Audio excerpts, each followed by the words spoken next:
When I do this one, period. then you'll be like, all right, if you was on Facebook, meet me over on YouTube. All right. So if you hear when you hear period, all right. All right.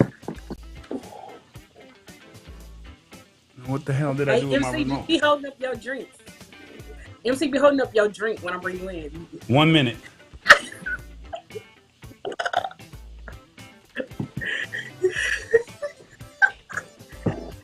That's how we do it. You got me showing off. I don't never show off nothing to nobody. Show it off. I don't never do this.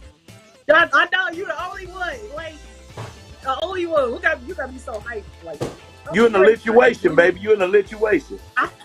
I know. Yeah. 33 more seconds. We about to turn up.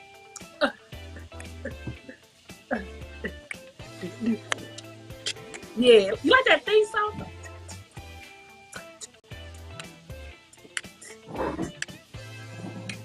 This song you can skate to.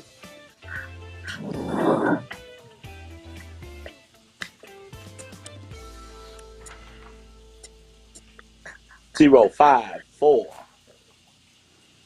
3, 2, and here I come.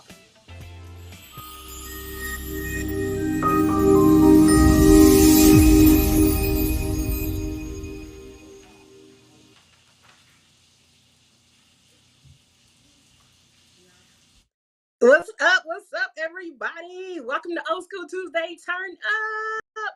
We are here. We're here again for another episode 36. Yeah, I said 36. I can't believe that.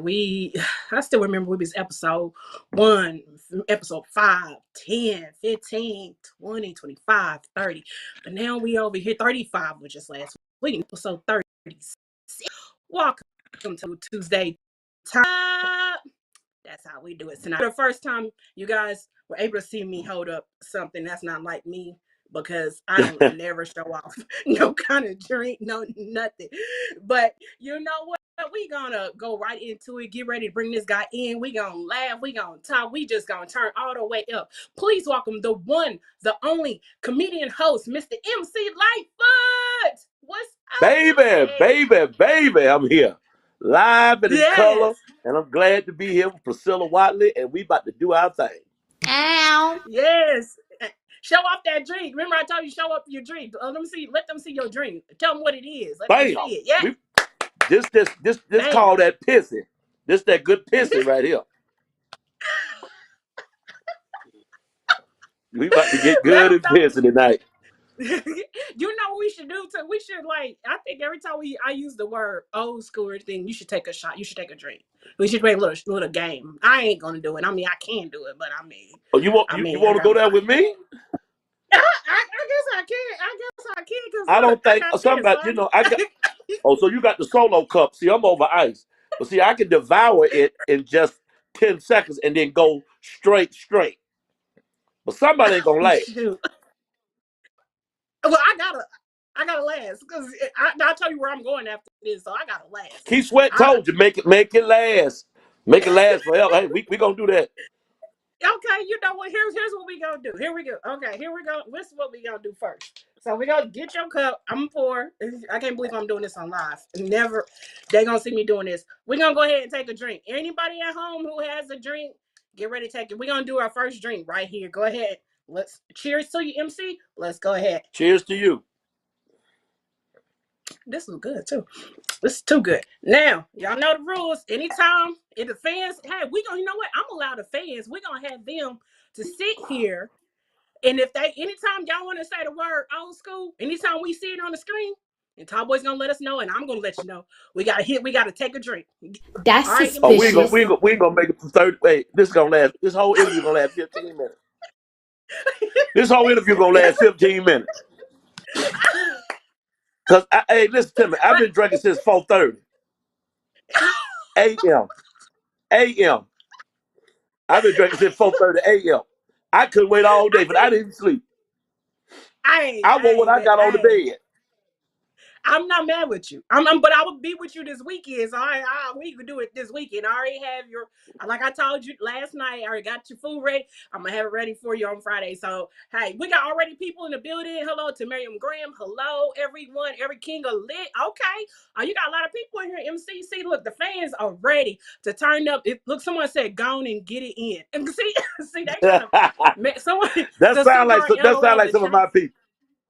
yeah, someone said take a shot, both of y'all. Well, your mama did, we already did. See, they try to look, they already old school now. Okay, Mama D already started. Let's take another shot. Oh, Mama D said old Oh, school. We gotta see, take there you go. See, already getting us already. Mm. Somebody said we will be drunk. Well, you don't care. Go ahead. Listen. How have you been, Lightfoot? How's everything going and everything like that? Getting back into post quarantine, getting back on stage. How's everything going for you? it's fabulous. Absolutely. Actually, things was kind of bleak for a minute because you got to understand that we didn't work for almost 2 years during the Mm-hmm. COVID season from 2020 to 2021. It was a horrific session for most entertainers. But Mm-hmm. July the 3rd last year, I bounced back and haven't let up off the gas yet. So I'm booked almost every weekend for the whole year. Not just in Atlanta area, almost all over the country. I'm already booked through next year, 2023, and I'm being blessed. We're gonna get into a little bit more. I'm even going up near Dubai and Bahrain, uh, in the Middle East. So I kicked the New Year's off running. So it's gonna be great. Wow, blessings to you. Congratulations to you. That's a blessing. Book to next year. That's when you Yeah, but know God has blessed you. That's when you know favor. you doing it. God has blessed you. That's what I'm talking about. Do you ever That's favor. was there a time do you ever sit back to think, when you were a kid, just turn on the TV and remember that first comedian, your first comedian you seen on TV and say, if I had an opportunity to have a drink or even a coffee with a historical legend of any comedian, would you ever say who would it be and why? It would If be you ever had to two. choose. It would be two. One would be Mm-hmm. Flip Wilson, and the other one Mm. would be Rich Pryor. Because in my days coming up, those were, oh my God, those are my heroes. No, We you did got you. not. Yeah, we did. We said we was gonna get you. Tall boy, oh my God. A tall boy gonna get a tall one from me. See, I can't even talk right now. See, I, you. Oh man, not the projects. I, yeah, I'm I look man. famous. I had to. Oh, look at my mom and Man, dad. See, now you trying to make my mom and dad cry. dang, it's Wow, sad as how. What's that wow. like, real quick? What's that like? Just seeing these pictures up here. Does it take you back? Like real Started quick, from the think back bottom, on. now we're here. Started from the bottom, now my whole team here. Started from the bottom, now we're here. Started from the bottom, now the whole team here. Let's take a shot. Hell, Yeah, let's take a shot. Let's take a drink to that. yeah. Now the thing is, when you watch those pictures, sometimes it brings me to tears because I think I've had every hairstyle. Most of them you don't have on there, but every hairstyle you can think of, from jerry curls to push waves to cornrows to afros to perms. I had bobs. I had everything. And I have right now. I have all my hair. I just choose to wear it bald. My hair will grow all the way back. But the thing about it is, I cut my hair for cancer. Two great friends of mine out of Chicago died, and they used to take care of me when I come to Chicago. So I cut my hair and never cut it back.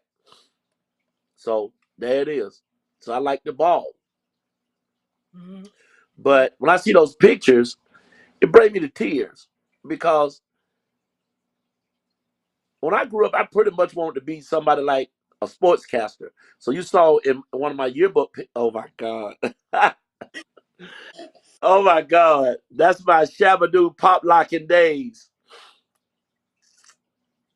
Oh my God. See, just like where's your life? And then you start breaking down and start crying and all that good stuff. But You uh can cry on here. We don't. oh People have done it. Have done. Let them fans see them tears because they they see a seeing how let me real tell you you are. something. I will cry on stage in front of everybody. I ain't ashamed. I don't care. I will cry in front of everybody. Let me get my mixing together. Cause see you over there. You know, Go. hey, on my mama, on my hood, I feel fly. I feel good. So Yes, yes. I know. Just seeing. I know. Top Boy asked you last night about that picture. What was going on with that? Pop like your dancing picture. I know he asked, and we said we're gonna get into that tonight. What was going? What is going on? Was you in a talent show right here? absolutely, I was in a talent show with four of my members of the dance group, and it was my time to solo. And when I started to do my solo, you could see in the background of those pictures, the crowd just went bananas because no one knew that I could dance. And people started peeping through the curtains. You could see it just took over. It was at Walden Middle School, um, over there near Boulevard and um, uh, it's over there on the west side, on the east side, southeast side. Over there, they're graded, but it's Walden Middle School, Auburn Avenue in Edgewood. That's where it's off of. So it's over there near Auburn Avenue in Edgewood, on Houston Street, I think, over in that area. But I didn't even know anything about the school because I'm from the west side. Someone told me they was having a talent show, and I went over there and won it. I had a group back in the day. The radio station endorsed us. We were the WIGO Pack Jammers. Oh wow. Back then, you didn't have the proper attire, so you had on some baggies. See, baggies was the pants then. Baggies was the slacks. Morris Day made the baggies.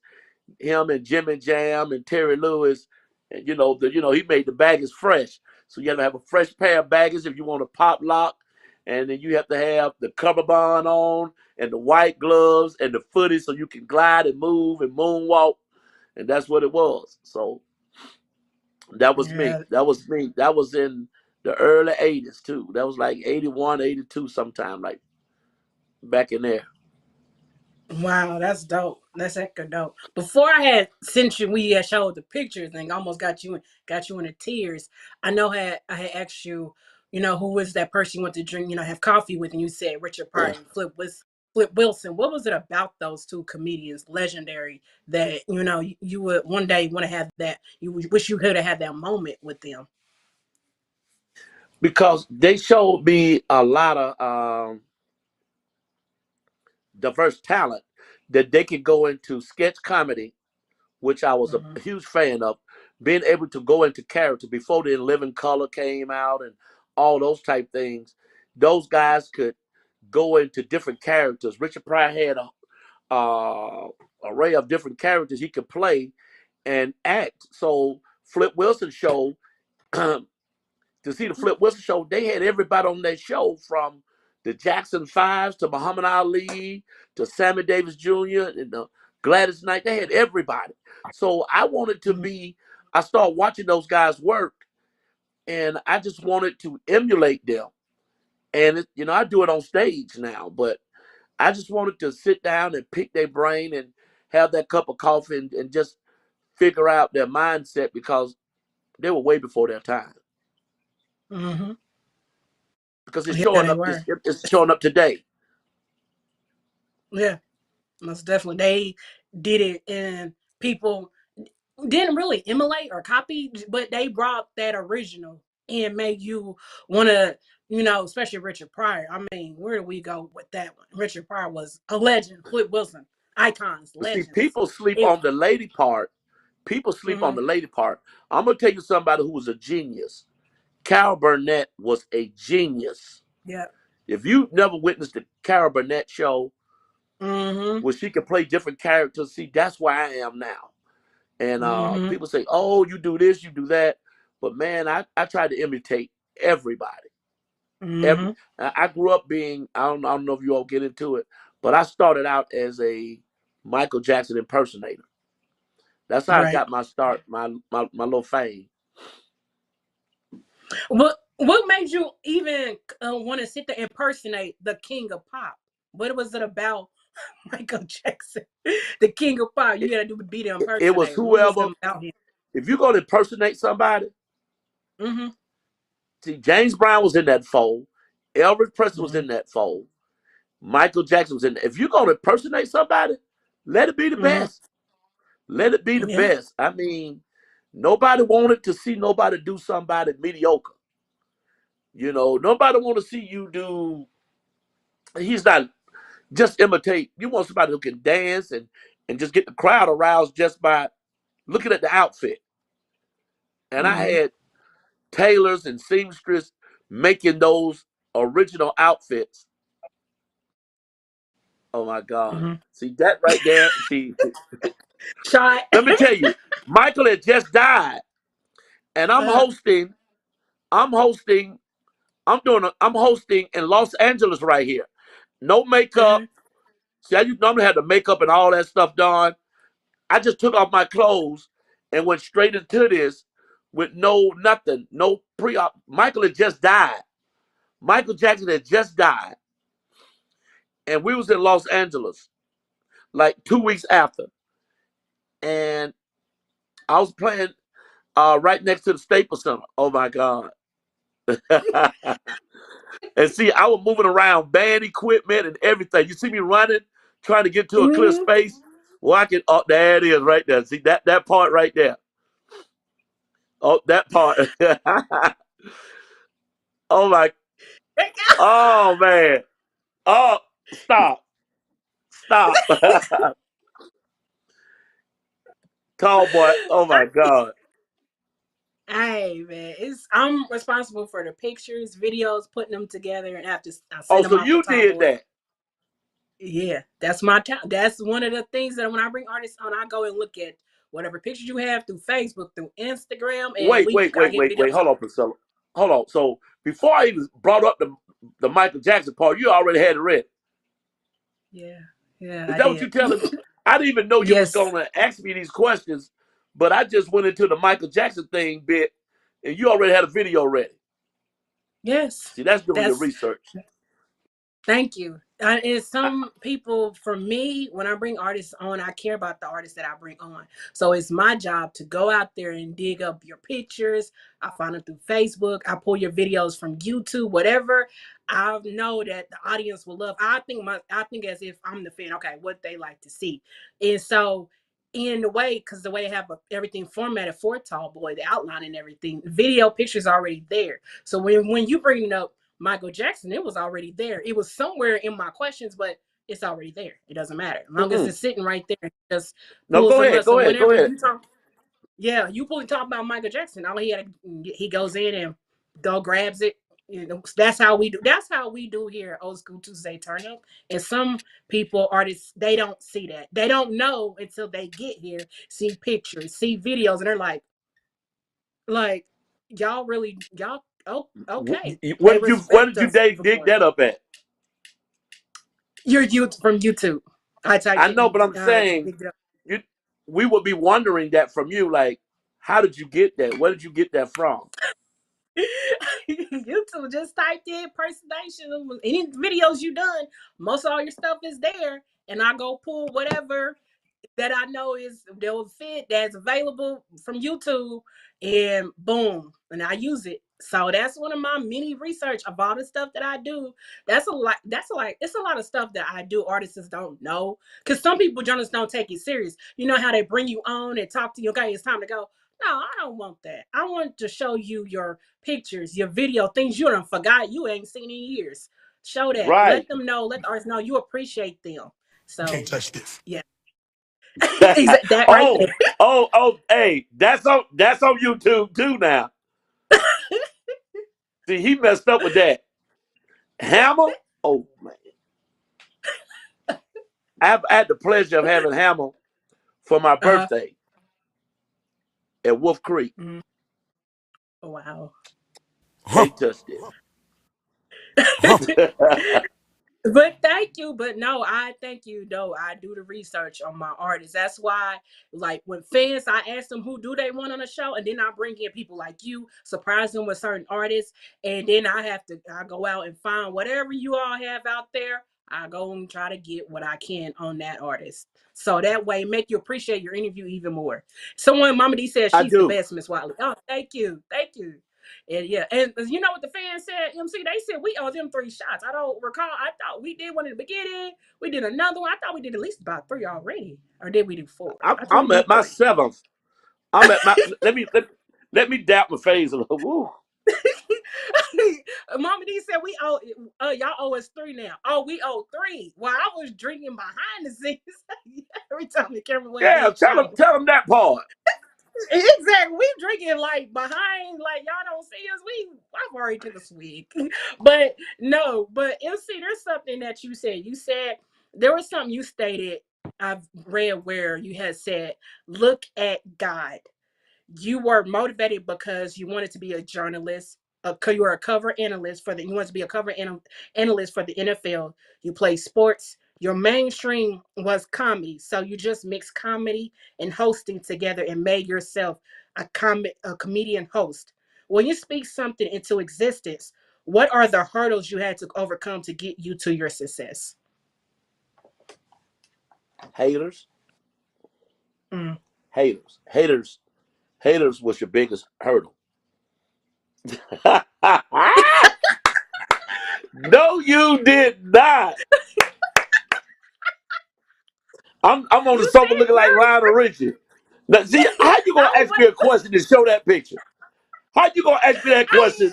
And I'm on the phone saying, "Hello, is it me you're looking for? Penny lover." Say me, say it tomorrow. How you gonna ask me a question and show my Lionel Richie looking picture? You said Jerry Kerr earlier. I thought Tom was gonna pull it up, but oh, not the push weight. Oh, hell no. Hey, I'm on that looking like Al B. Sure look like an R&B singer. Hell no. Who, in Bernie Mac voice, who is responsible for that? Somebody's ass. Oh, that was me in New York City. You recognize that restaurant? That's White Castle. You know what? Everybody's been to White. Who has not been to White Castle? Ain't that what? There's a lot of people don't know about White Castle. Trust me, from the South, they think it's crystal. Mm-hmm. Simulations, but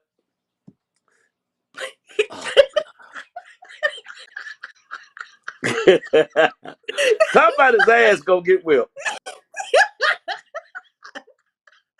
You must have my mama's scrapbook. No, you must have my mama's scrapbook. No, I don't. I think that's the end of that section of the pictures. I think we shown enough. Everybody's probably fans are probably cracking up at. I think that's the end of that. That's golden. That's the Mac right there. I'm wrapping them up right. I'm wrapping them up right now. I'm wrapping them up. That's golden from the movie The Mac. Yeah, that was a killer good movie. I love that movie, The Mac. You was that was me, babe. I was running my game then. You know, I was really up. No, you see the picture over here with you, the microphone with the jerk, the black and white with the white shirt. It was actually blue in the top right corner. Yes, that was Club Marcos. I'm looking like Kid and Play.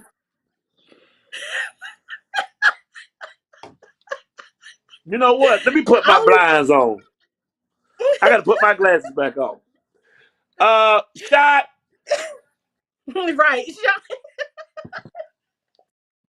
Shit, I need a shot. Oh man. Oh.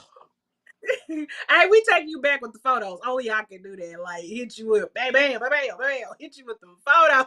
Mama Oh, D y'all said did. You blame know Miss what? Watley Y'all, on that one. Wiley, you good. Y'all good and Thank dirty. you.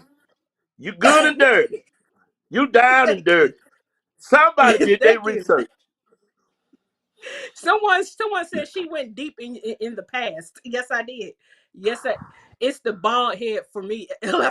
Miriam said it's the bald head for her. Left her butt off.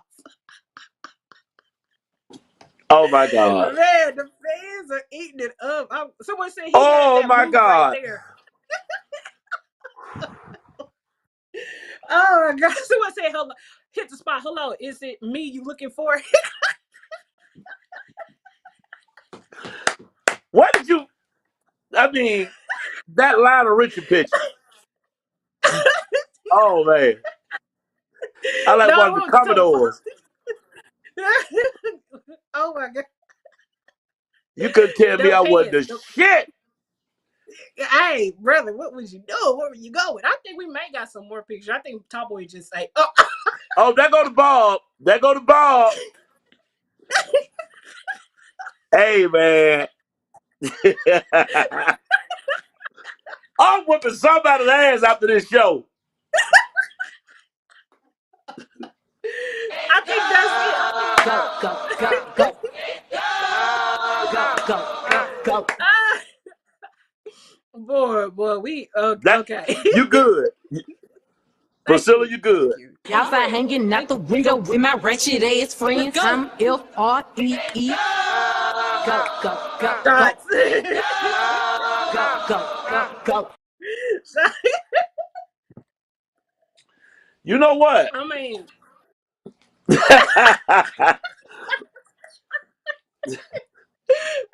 Hey there, lonely girl. lonely girl. You're not playing with that suit on. I'm telling you, you're not playing. When I seen that, I That damn was near a fell out. I was that was a that was an ensemble. When you opened the mm-hmm. coat, it was another jacket under that jacket that matched the Oh top wow, jacket and the slacks. That you was was just the top styling and coat. wow, Yeah, that you was was that Ray styling Flair. and profiling. Oh my God. Me and my like that was the guy that owned the 20 grand. That was one of the owners. He owns now the smoking room on Old National. Mm-hmm. Oh wow, That's Nick oh Bolden. wow. Mama D said Tito.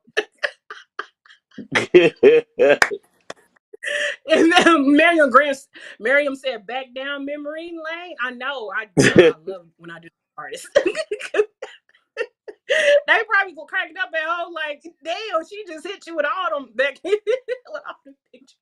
See, y'all ain't right, man. No, we are right. We are right. We are right. This is what you call look at God. This is like I said, look at God. Look at it. Look at it. Look. Let's look at God. Like when you were So, saying, but like you And then said Tall Boy about gonna yourself, add them adverts in. He just killing me. You already know. he humped it. He over there cracking up. See, he don't want to come here. See, he know he gonna come at the end and just go crack jokes left and right. That's what he do. Crack right now. He's just having fun with you because he knows. He knows. He's like, I'm gonna hit him with these pictures. Go ahead and get him out the He way. got Go me. ahead and He get him out got the me. way. He got me. We got He you real got. good. Yeah, you Look, you got over me. there sweating bullets. You over there sweating bullets. See. You had to turn my ceiling fan off. Yeah, I'm sweating profusely. And I got my Ron Island on. Da-dee-da. Oh. I got on my But This Is you was Mr. B. how you doing, Mr. Biggs? Okay, anyway. You was talking about haters. You know what's so funny? Don't worry, I got some of them. But you know what, haters? You know what you do with them? You dust them off and you keep going. You keep on It, having lead up to your success. You keep going. Because it was haters a gonna hate. roadblock. It was a roadblock because people hated on you for just getting jobs. I did I did I took a different route. When it's time when I started to be a comedian, I did all the tried out for the BET Comic View thing, and I got into the details where a lot of them had to spend their own money, get their own hotel room, and weren't even paid just to get 2 minutes of fame, or if they even use you. So you could be one of the greatest talent and never got on there, and if you did, you was just pretty much a warmer for other comedians. And the comedian line was shit about 200 people long. It's about that many comedians in Atlanta already. So they did it at the Atrium the time I was gonna try. I didn't want to go all the way to Miami, so they had it at the Atrium. So I got in the line and I did a little bit. I said, you know what, this ain't for me. So I was still doing my comedian thing, but I was hosting in clubs. So I took a different route, and certain promoters took a chance on me. And what happened was, promoters took a chance on me. I started doing concerts. So like in the early '90s, I was hosting blues concerts, R&B concerts, but it was just in the club. So I never got a chance to sniff at no arena, but my mom and other people was taking me to these different places. Now, as a Michael Jackson impersonator, I did some huge things. I did some major stuff. I'm talking about even with the Jacksons. I was a diverse. I was I was I was a diversion for Michael Jackson. I mean, I had Pepsi Cola behind me and all that. Yeah, that right there is in Orlando at Universal Studios. Wow. But the thing about it is, in those times, I never got a chance to get on. So it was this one time I was in Albany, Georgia. See, I opened up for a lot of great people. You know, I used to sit there and watch Millie Jackson and all these people. And as a comedian that was in a movie picture called High Five White, I was watching great other hosts. You know, I used their talent and mixed it with my talent, the Casual Cows of the world, or the Gorgeous George. And I watched these people do things. And this before Steve Harvey, they were, you know, they around my age. So I didn't get a chance to see. I saw them when they was grown. But when I got a chance to get on stage, one big major show, it was in Albany. It was Betty Wright, Johnny Taylor, and they just told me, I went down on a limo. So I was already doing some big things then, you know, trying to, you know, to look the part. So I had all my clothes. So I went down to Albany, and the man said, hey, we don't want you on stage. No, we don't know anything about you. So what we want you to do is just introduce the radio station. That'll be your little time on stage. Since whoever brought you promised you that, but you're not a part of our show. So I had a DJ named Kareem Smith. So I told Kareem, I said, run to the soundboard right now. Run to the soundboard. I said, I'm going to interrupt this. I'm going to interrupt the whole thing. I'm going to interrupt the whole show. He said, what? I said, I'm going to interrupt the whole show. Take my music and go to the soundboard.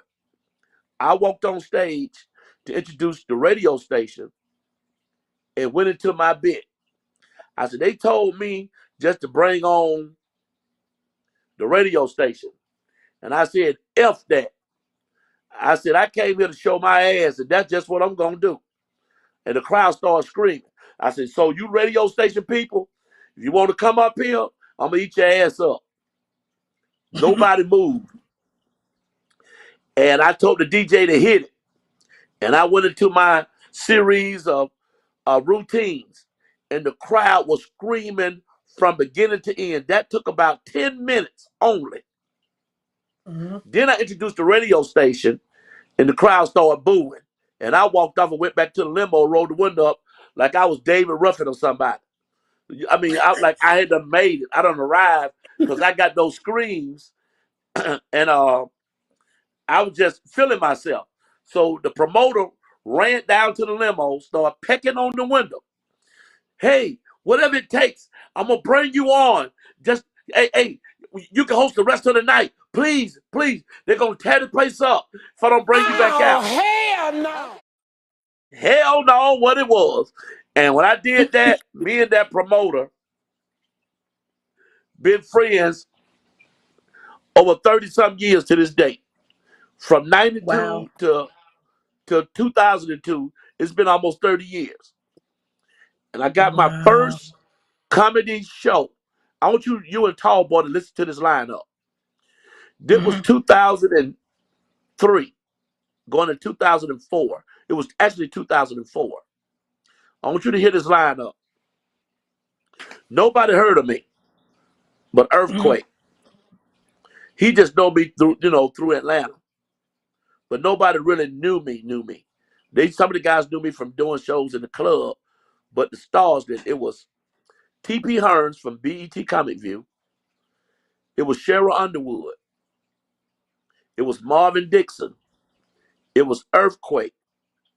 It was Cat Williams and John Witherspoon, all on one show for about 20 cities, hosted by Atlanta's own MC Lightfoot. We went out there, they was all complaining. Who is this MC Lightfoot MF? Why he on the show? Why he hosted the show? Everybody was complaining. By the second week, they were buying me wings and champagne and everything. I was cigars. They were buying me everything then. So the promoter said he ain't coming off. So deal with it. And it was history from that point on. So I started doing Ashford and Simpson, Tina Marie, Frankie Beverly, the Whispers, the Isley Brothers, Earth Wind. It catapulted from there. And I did the Essence, the Trumpet Awards. I even did hosting for the pre-up for the Super Bowl with Verizon with Jermaine Dupri a few years ago with the Falcons in Atlanta. So the Olympic Games, NASCAR. Hold up. It just blew up. Hold up. Wait. Hold up. Wait. I would love to see you. You know how BET have all these BET Awards have these different hosts. I would love to see you do it, MC Lightfoot, the host of BET Awards. Like for real, like that. It would be. You know what? You're not the only one. Even some of the artists wants that, but it's very political. It's who's hot in the mainstream. If you notice, like they had Mike Epps, they might have Missy Elliott, they might have. They had Monique. They had Samuel Jackson. Yeah. It's very political. It's who's Kevin Hart, somebody like that, or even The Rock, whoever, Salt and Pepper, Paraji P, anybody who's in the mainstream at that time to get them ratings. So they won't come take a chance on me. But I'm telling you now, if BET called me, it's gonna be the latest show they ever see. Trust me. Yes, it will. I'm gonna put some South in there. Like Andre 3000 said, the South got something to say about it. Oh, it will happen. You are telling the truth.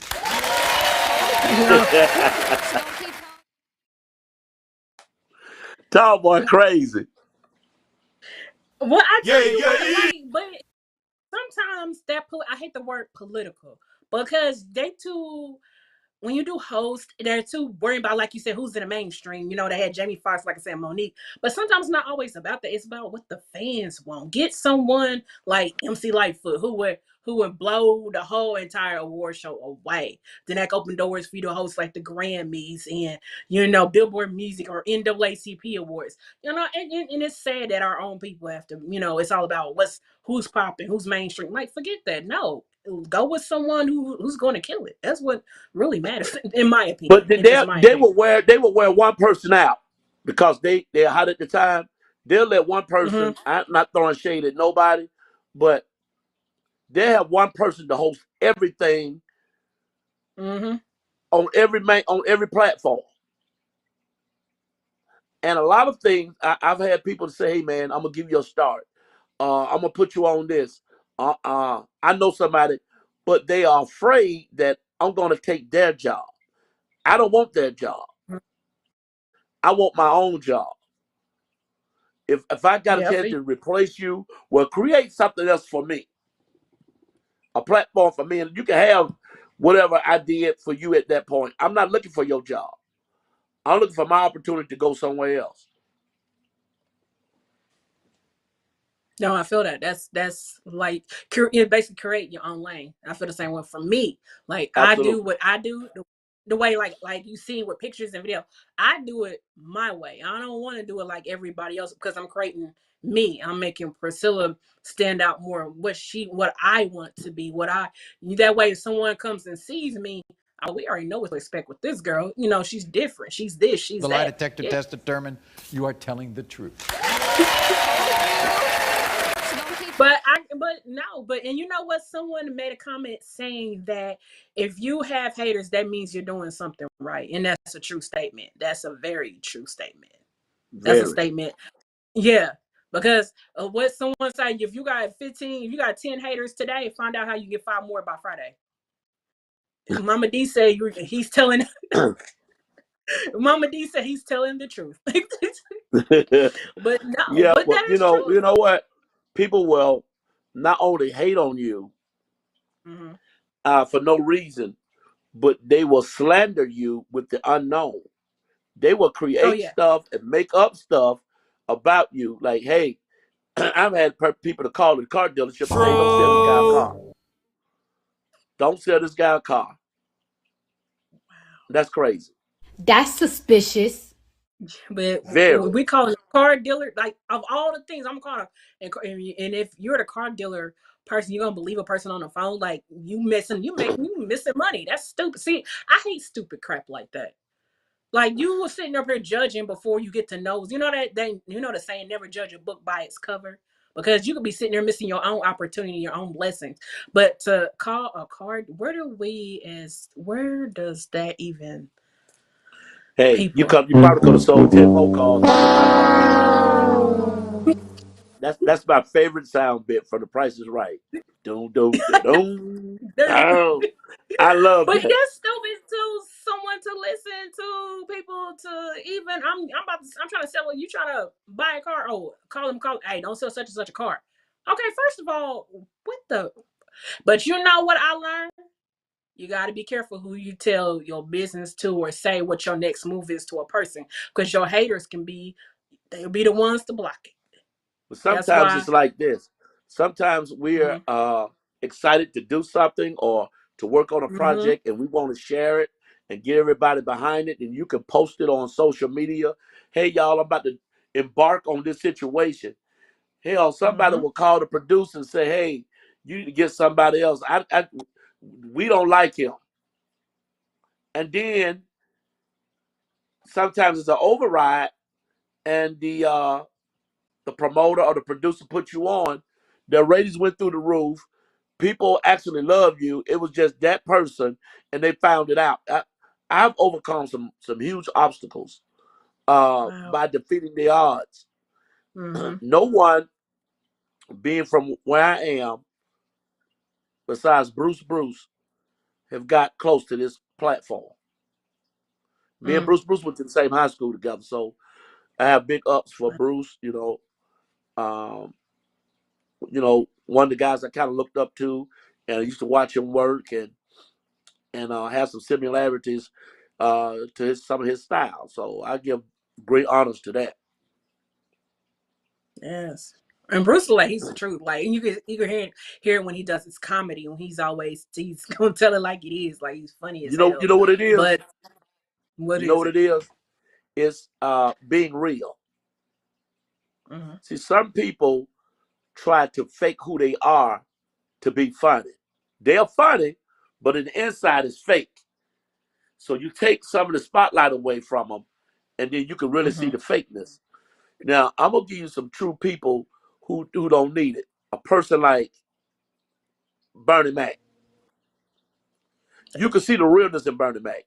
You can see the realness in Hmm. Earthquake and Bruce, of some of the seasoned good comedians. You can see the truth in them without Linnell. putting on airs or having fake mannerisms like fake goofy laughs. They don't need all that. They come with the same facial expression. DC Curry is another one.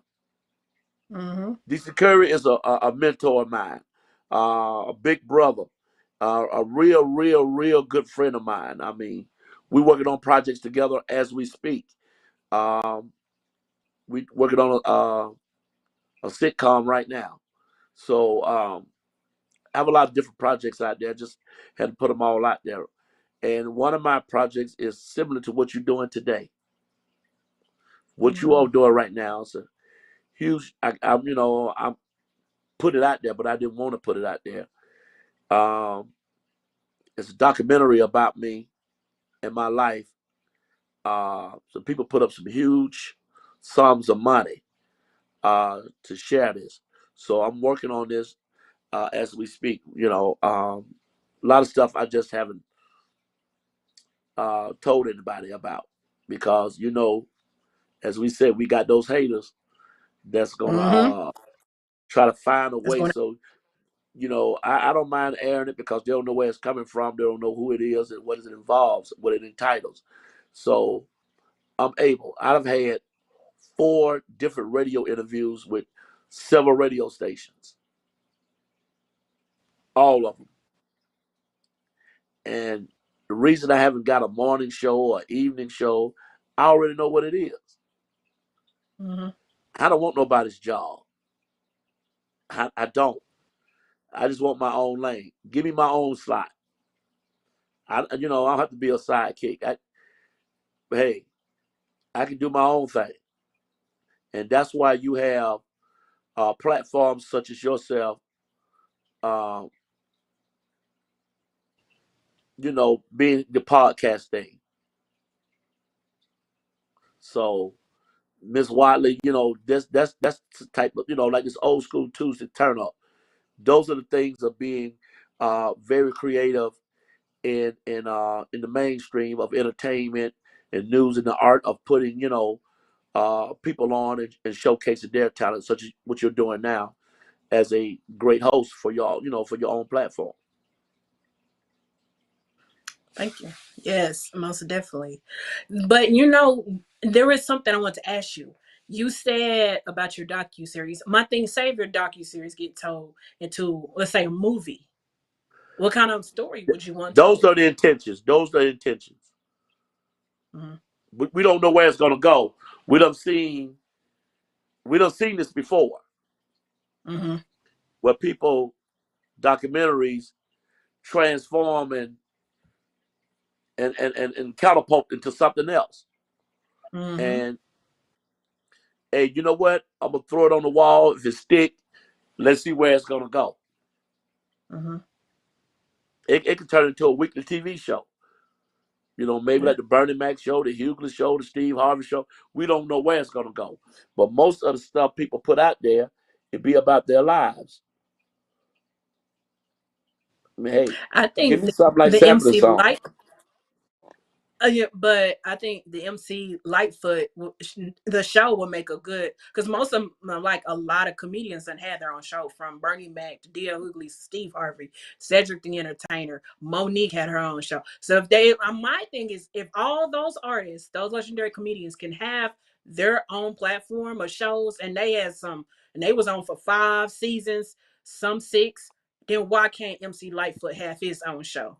Hey, See what I'm saying? give me 2 weeks. I'm good. I ain't got to be on 5 or 6 years. Give me 2 weeks. I'm good. Hey, give me a day. Put my show on. Hey, give me a couple of hours. I'm good. If I get You're one not working. series, Uh-huh. as I get one series and they cancel it, hey, I have successfully lived out what I wanted to do. I That's can what's make up. moves from that. Tell me Yes. whose show haven't been canceled. Name one person's show that hasn't been canceled. Committed none really, none of them. They were all successful. They Yeah, all but ran for 5 seasons. what I'm saying is, at one point they got on and they off. They're not every day now, but they on the TV lands type stuff now. Hey, MASH season was the longest running. MASH even ended. Seven the Sun ended. The Jeffersons ended.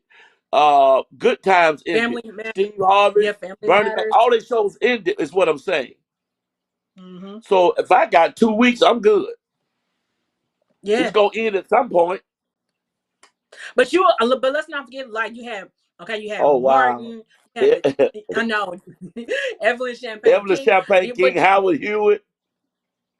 but let's not. But you know what's so funny is Sherelle. Looking at it, you know what's so funny about these artists? Evelyn Champagne King, I tell people, was the first person to open up Old School Tuesday Turnup. Now here we are with episode 36, and we have MC Lightfoot. We don't have all these artists on the show. And I got to meet Eric. I got to meet him at the Black Music Honors and interview him. But just seeing you in pictures of the artists I already had on the show, I say, hey, to me, blessings for me. Like, Thank you. that's like when I saw those pictures, I'm like, I had this person. He took a picture with this person. I had that person on my show. I had this person on my show. I'm like, man, blessings. Like I said Thank earlier, you so look at much. God. Yeah, look at God. That is crazy. It's like blessings. And like you said, As you you go through. Mhm. go ahead. And like it's like you said, haters. You gonna go through the haters, people gonna let you down. But one thing I learned, even for myself, even doing this show, I ignore it and I keep going. I had even had somebody at one point when I first started off the show, well, why you want to interview old school artists? And I'm thinking, well, who's gonna tell me that I can't? Like, why wouldn't I? You give flowers to the people who's been in the game, who's been doing it, who knows what they've been doing. You give them their flowers now. You don't wait till they sit there and they're no longer here, and you're like, man, I wish I had an opportunity. This, that, and the third. No, you give people their It's, flowers now. it's a lot Here, of new artists hadn't lasted right now. So they here today and gone tomorrow. They haven't even put in no work. They hadn't paid no dues. no, They true. came out wet and ended up dry. Yeah, So because they think that one hit or that one show is gonna help them. Then I'm like, no, you gotta think longevity. Like, okay, what do you think of like comedians that's coming through social media? I know social media has allowed us so you can see people who sing, perform, dance, everything. But now you got people who want to be comedians. But are they really putting in the work? Are they doing? Have you noticed they're not doing it how you all used to do it? You guys had to really get out there. These ones are coming through social media. They thinking it's more easier that way and thinking they're really doing something. I look at it like, no, you guys are not doing it the right way, for real, for but you real. know what? Let me Mm-hmm. I'm gonna bring in up to speed on it. What it is a lot of the comedians like right now, there's no other platform. Mm-hmm. There's no Def Jam anymore. There's no Comic View. And a lot of African Americans not on the other Saturday Night Live type stuff. So it's not Mm-hmm. mainstream urban. So in order for these guys to get on, the other platform is Instagram and TikTok. So what they do is, but this is the hard lesson. Anybody, and I do mean anybody. She's like the old lady that just passed. She was hilarious. Mm-hmm. Anybody can be funny on IG with skits and different stuff. But when you have to transform and transmogrify that to the stage, that's where the problem come in at. When you have to go on stage and perform live, the legendary pimp walk. When you when you have to when you have to go and put that when you have to go and put that into action. Mm-hmm. See, there's nobody at your house with your iPhone or your Android or whatever phone you have, film yourself on IG. That's no audience. That's nobody to judge you. People will like anything. People like a dead Mm-hmm. snake laying on the ground. And like, oh, like. Somebody in my family just died. They like anything. I just had an operation. I don't think I'm gonna live tomorrow. So we like everything. That's the truth. Ain't no Right. other button but like. Oh, IG. You hit the heart, and that's it. Or don't say nothing. But the thing is, when a comedian on IG got to come to the real stage Mm-hmm. and pick up that mic and cut it on, that's when the truth comes out. Now you finna pay your dues. Because a lot of, I do mean a lot of the great ones. Even, like Steve Harvey said, Jamie Foxx, all those guys, everybody can tell you they got booed. Everybody can tell you they got booed. And some of them can be disheartening where it tears your ego down. Well, the whiskey drowns in the beer, chases my blues away. They taking his ass away. Right here, bro. Show me what you got. Give me something.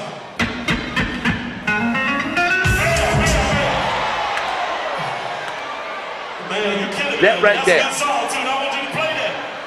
But I want them brother right here. Y'all got a spotlight on him? Oh, yeah, they got it on you, bro. You on every internet satellite in the world. You are, right now, you all over Union City and Griffin. Give him something right here. Let me see what you got. Let me see what you got. Let me see what you got.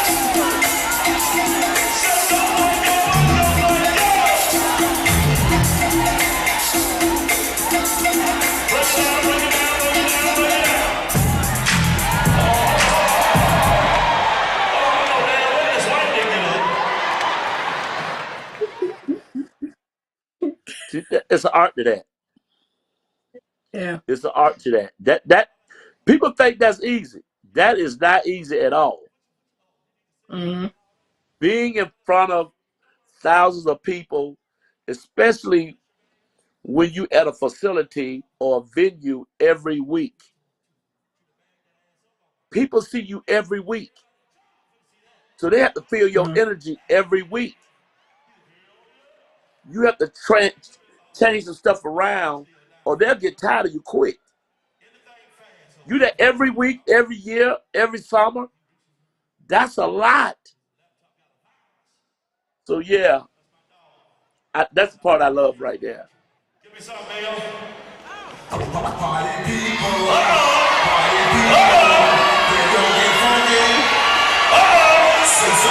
Here we go.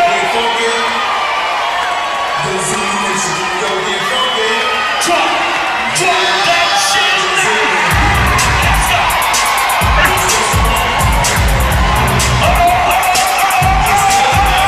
Say who down you say.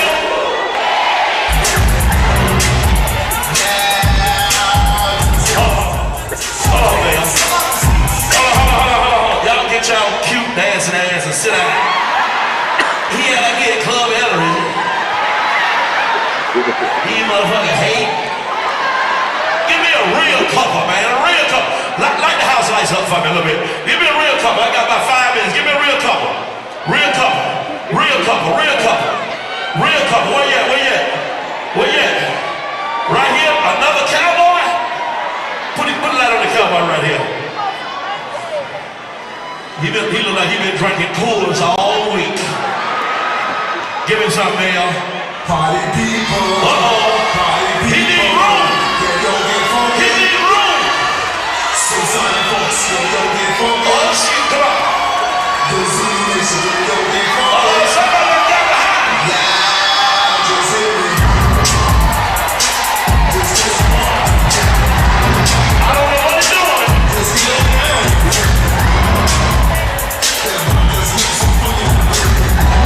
I can't get one. I can't get one couple. DJ, he look like he just dancing to I left home to be with my side piece. That's what he look like he dancing to. I can't get one couple. One couple right here with your hands up. That's you. Put your hands up, spotlight right over here in the VIP area. Well, somebody raise their hand. You and Eddie Kane Jr. Not like this, I wish rain comes with. Oh, hell yeah. She back that ass up. Oh, and she's snatching the shit. Let's go. Give me something. Party people. Party people. They're gonna get funky. So sign folks, they're gonna get funky. I see you. They're gonna get funky. Yeah.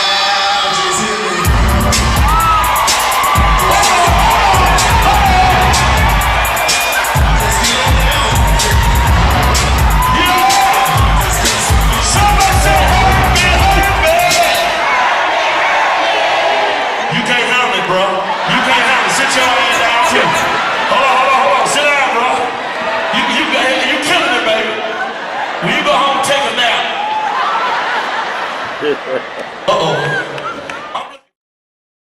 Oh my Man, God. just looking at that, knowing like, what is that? That just being on stage, because you said it's not easy, and like we was talking about, comedians that come through social media, and they get out there on that stage and pick up that microphone. You got to know what to say to the audience right then and there, because if you don't, like you said, boo, you go. It's a lot Got of it. things. It's a lot of them I've seen. Like I let people take my place, and I see a lot of people get ghost. Don't know how to engage or interact with the crowd without cursing them out, without offending. I'm one person that can throw profanity out there and it'll sound like regular, ordinary language. I can cuss in church for 20 minutes and you think I'm reading the scripture because it sounds like everyday language. It just sounds like I just didn't cuss because it wasn't provocative. It wasn't demeaning. It wasn't nasty. It just sounded like regular stuff for TV. But being able to, I have a gift, and I know this, and it's a God-given gift where I have the ability to read people. I have ability to see something in somebody that they don't see in themselves, and I have the ability to bring out or motivate somebody to do something that they didn't really want to do. Like I'd be out at a venue. It could be Oakland, it could be St. Louis, it could be New Orleans, it could be Florida, Chicago, Alabama. I could get somebody to get up and just turn the place out, and they didn't know they had it in them. And they go home with a new found security in themselves and a new confidence. Sometimes you boost people up. Sometimes people think you ragging on them or you joning on them or you putting them down. Sometimes you bring out, I might get a handicapped person to get up out their wheelchair and just dance on their chair. And that just did something for them. I have a lady every show in Atlanta, every show I'm hosting, she's there and she's 84 years old. And she let the crowd have it every time I ask her to stand. No matter where she is, she's going to stand up and she's going to give it to them. 84. My mama, 77. My dad is 77. They in the audience, get that ass up and let's get it rocking. Nobody getting old around here. We living. We're in the living. We in the spirit of having a good time. My job and my job only as a comedian and as a host is to create atmosphere. That is my job, is to create atmosphere. That's where the king of lit come from. People ask me to speak at so many funerals. Me and Willie White can get into it every time. Say something to the family. Man, I don't even know the people who died. I don't know the family. I'm here to support somebody. I don't know the person in the casket. I don't know the family members. I'm here supporting somebody else. Just show up at the funeral to show respect. He make me get up and say something to the family. And it got to be something funny. And look, man, I don't know y'all. I don't know who's dead. But I wish they come back. Well, that's enough Hey, right there. right. And the people on the front of the deceased family is laughing because they know it's the truth. I don't know nothing about y'all, but this was one hell of a funeral. It was lit. Period. I had a good time at this funeral. Whoever died had a good life because I feel good about myself right now. Period. Yes. Yeah, if I forgot to tell you, if you all are on Facebook, guess what? We're done. We're on Facebook. Get your butts over to YouTube because that's where we are. We were just on Facebook for 3 minutes and get your butt over to YouTube and come watch the rest of the interview. So period with that. So but uh, I better not see you at nobody's funeral. I'll be like, this fool know damn well he's supposed to be. who? What's his name again? Right. Harold. Lightfoot. I cuz what you doing here? I Priscilla, what's up? Like, no, brother, what you doing here? Man, hey. You be like, what you doing here? I'm like, I'm here just like you are. I don't know the person either. Hey, I done been to some funerals, and the man in the casket and some people in the audience had on the same suit. I thought it was a funeral wedding. No. I went to a funeral, and out of nowhere, the guys start singing Christmas songs. Like, for real. Like, I'm like, the hell? It's freaking summer. That's suspicious. Start singing Christmas. I kid you, it's beginning to look a lot like Christmas. I'm like, No. Yes, that happened. We bust out laughing. We all bust out laughing. It was very comical. It was actually very funny. I wasn't even mad. I went to a funeral, one of my cousin's funeral years ago. A pastor from Missouri comes over to the funeral. Now, the woman who came with told him what the dude's name was. To get up there, running his mouth, he was like, we had to scream out, no, the name is such and such. And he's like, yeah, him too. We're like, the hell? Like, dude, Right. oh, You don't even know who dead. You don't even know who dead. No. You just a guest. You're a guest public speaker. He wasn't even there. He just wanted to get up there and talk. Like, you wasn't even invited. You just here. Why do people just want to make remarks? The happy preacher, God bless his soul. The happy preacher, God bless his soul. I went to a funeral, and I know he didn't know them people. And he got up there and say, this is a great family. And I know y'all, going through. He don't know these people at all. And such and such was a good person. He had a good heart. And the people, family had to go up there and get the happy preacher off. He was up there just going on and on. He ain't never seen that person in real life. They dead. He at the funeral. And there's some people who are here watching know what I'm talking about. The person dad got up and said, man, if you don't sit your ass down talking about our daughter and you don't know shit about her. Yeah, and she was a good woman. And everybody in the funeral going, really? She was pure and innocent. Been to all kinds of funerals. I just went to one on Saturday. Went to a relative's funeral, and one person gets up there talking, and she killed me when get up there talking about yeah, we used to drink, and I'm like, dude, like that is not, we didn't even know y'all used to drink and stuff. Come on, like that's me. That's me. Pastor, hey.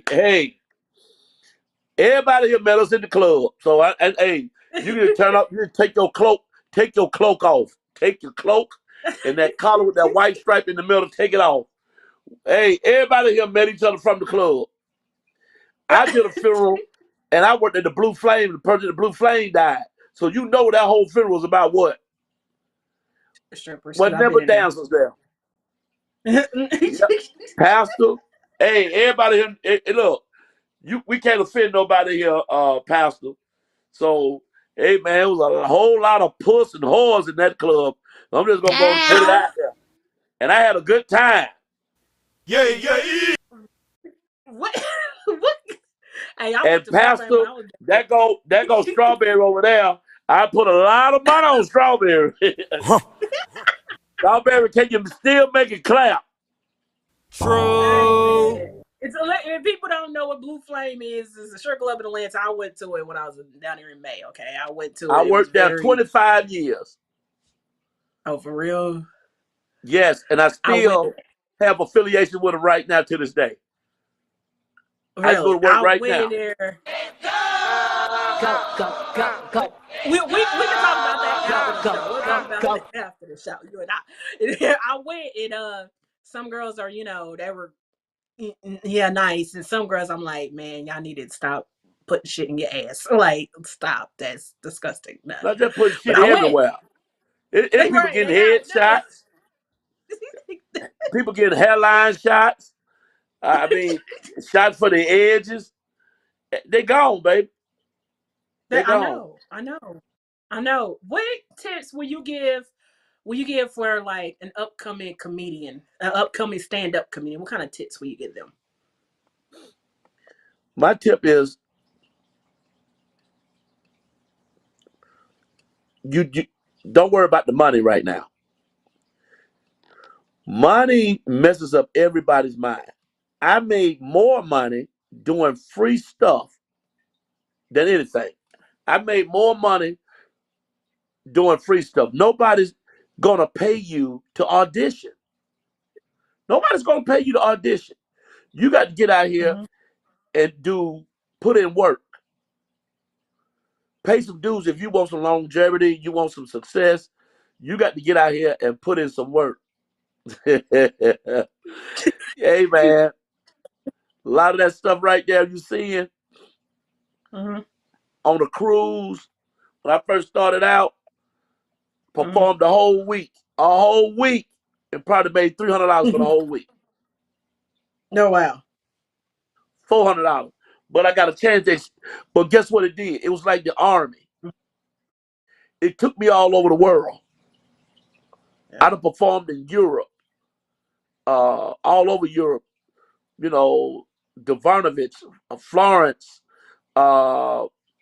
everywhere, Pompeii, uh, uh, all just Venice, Japan, Hong Kong, Mm-hmm. China, Europe. Canada, the Panama Canal. I've been on cruises everywhere performing with big name acts. But the thing about it is, I did a lot of that with little money. Let's just listen to some of the artists, such as your Steve Harveys and your Bernie Macs and your Ricky Smileys and D.L. Hughley. And they'll tell Mm-hmm. you they drove 300 and 400 miles barely. I heard Steve Harvey's story. We had about $50 and no money, had to wait in the building. Those are the kind of people that are blown up all the way now. Some people get quick success because of our social media and the internet. But, you know, some of them burn out real quick, too, because they have nothing to sustain. How could you learn how to survive if you never struggled? Mm-hmm. You ain't never struggled. So you don't know how to survive. So when your pilot light go out, you just blow. And I give upcoming comedians, keep putting in your work. Be thirsty for what your craft is. And the worst person, the biggest dream killers, this for you, this for everybody. It's an entertainment business. The biggest dream killers is parents.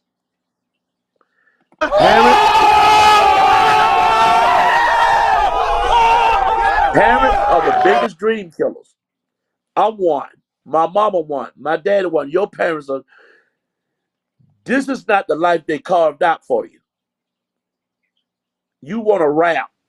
You want to be a dancer. They don't see that as success. Just like you want to be a basketball player. They want you to have a plan B. But without the parent killing, we wouldn't have the Temptations. A lot of their mamas didn't want them to perform. We wouldn't have the Beyoncés. We wouldn't have the Jay-Z's. We wouldn't have all these rappers, Drake. We wouldn't have none of this. Because I can assure you, their parents didn't carve this life out for them to be a hip-hop artist or a rapper or a singer. They even want you to sing in the church, sing for something good. They don't want you out here running the streets, being all up all night, time of night, putting in the work, doing what you're doing. Mm-hmm. So parents, when I say parents are dream killers, what I mean is telling your kid they can't do something. Not putting in work behind your kids. Not believing in them. My son is a hip hop artist right now. He brought me his work. I broke it in half. His CD demos, stomped it. Pastor Troy, I tell him to his face. First work he brought me, I tried. I probably threw it on top of the club 321. When Pastor Troy, people like my son came back, we read it, all that. He came back hard because I like to make people work. I say, that ain't it. That ain't it. Sometimes when you think you got a hit, it ain't a hit. It take us to blow it up. It take people to blow it up. And I want to say this for the record. I told this to a young lady yesterday. The whole entertainment industry is built on women. Women make and shake the whole, even fashion industry. If women don't like it, it ain't happening. The lie detector test Women don't like determined your rap, you are telling it the ain't truth. happening. If women don't like what you got on, bruh, you ain't dripping at all. You dry. My boy, you dry. So women gives the green light for everything that goes on pretty much in the world. Your car, your clothes, your hair. Women like the thug look is happening. Women like the clean cut look, the clean cut is happening. Whatever women say is what goes. Trust me on that one. Let women get together and say that shit ugly. You might well take that out, bro. You can't wear that because you're already shamed. Yeah, that is You true. think we care? You think we care about what another dude think? No. Most That's dudes will true. wear Well, you ugly stuff because their wife approved of it. It can be that's hideous. true. Hmm. In my white people word, horrid. It can be horrid. And if wife says good, he gonna wear it forever. Especially if she bought it. Are there any topics? Do you think there's any topics that a stand-up comedian should avoid, or should they have free reign to joke about anything? It depends on how fresh it is. I wouldn't joke on something someone just passed that's fresh. Hmm. In entertainment industry, a comedian, everything's on the table. There's nothing that's off the table. Hey, Richard Pryor them talked about God, Jesus. That's Christian comedy. But see, now we got into the hurt feeling or offending world. Hmm. Everybody can battle cry they're offended. The LGBTQ community or a certain group Hmm. autism. Back then we could say, hey, you retarded, you crazy. We can't even say it. We can barely say that now. You can't say, oh, you Hmm. gay. We can't say, everybody else can say it, but you can't say it. Now their sector can tease each other about themselves all day. It's just almost in the same realm of we can use the N word, but can nobody else use it? Hmm. So if somebody else uses it, it's offensive. So that's where we are now. Uh, we in the offending world. Everybody's offended, but they really don't. But they're really not. They just cried to get some kind of uprise or something to march for, or something to grief about or gripe about. But people really don't be offended. They just want to say they are offended by something. So it's hard for a comedian now to touch anything because we are pretty much on eggshells. Uh, your show could get canceled. You could be blackballed. I don't like when people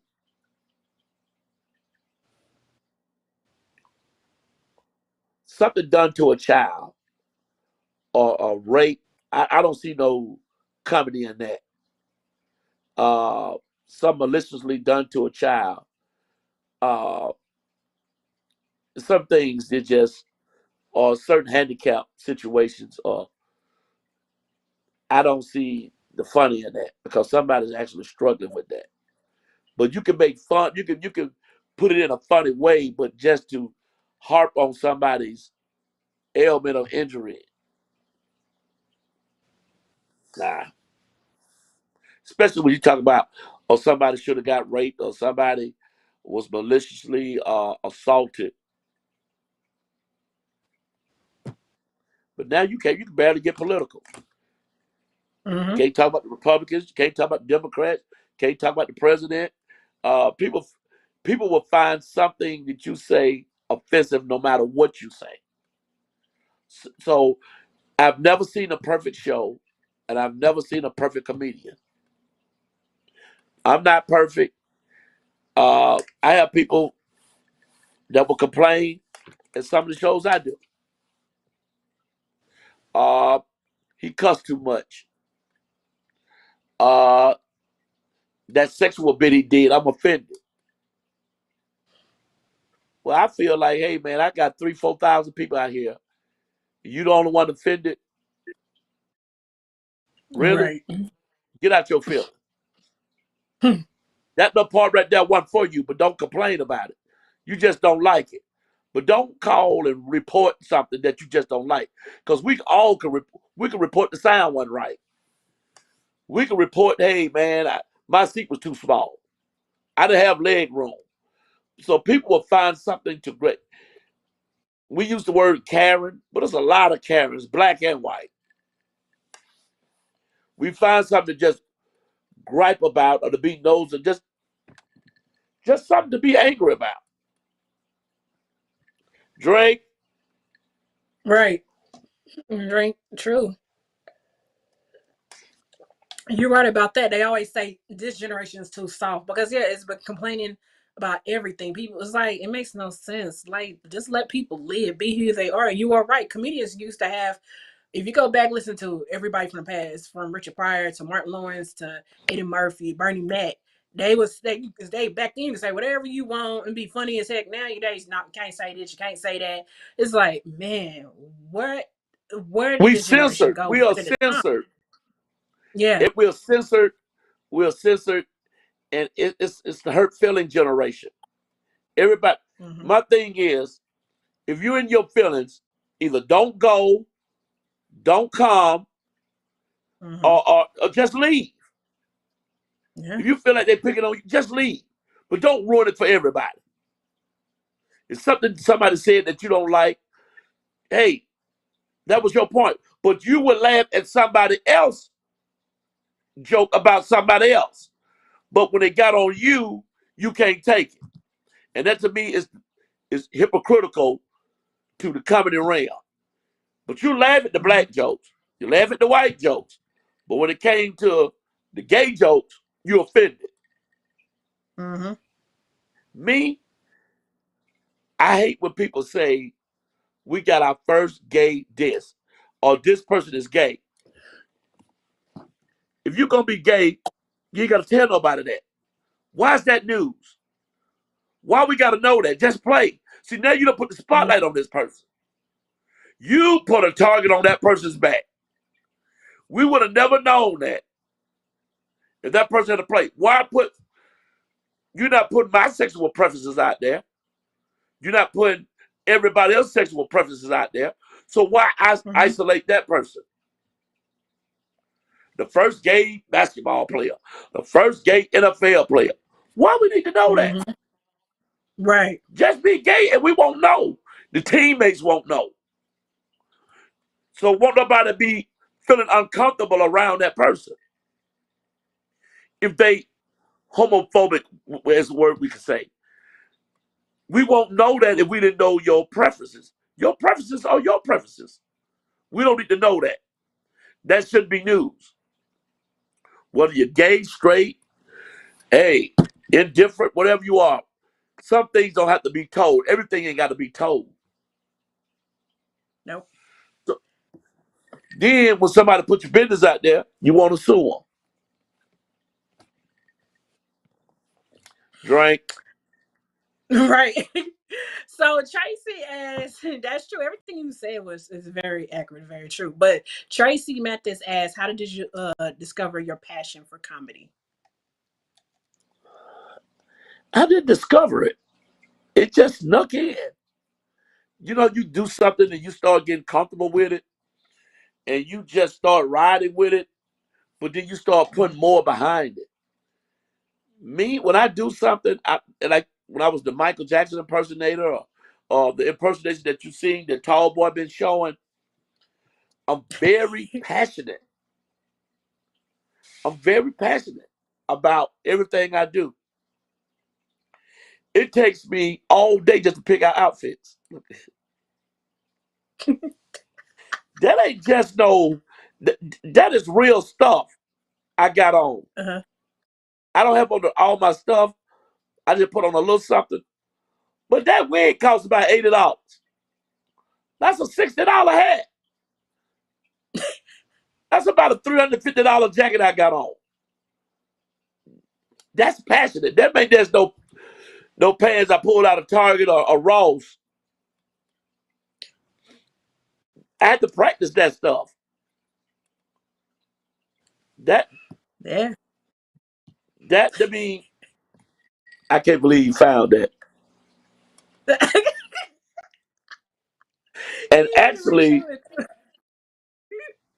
I done took the wig off. Okay, you was not playing. Now I'm the Rock Michael Jackson. I'm the Wayne Johnson Michael Jackson.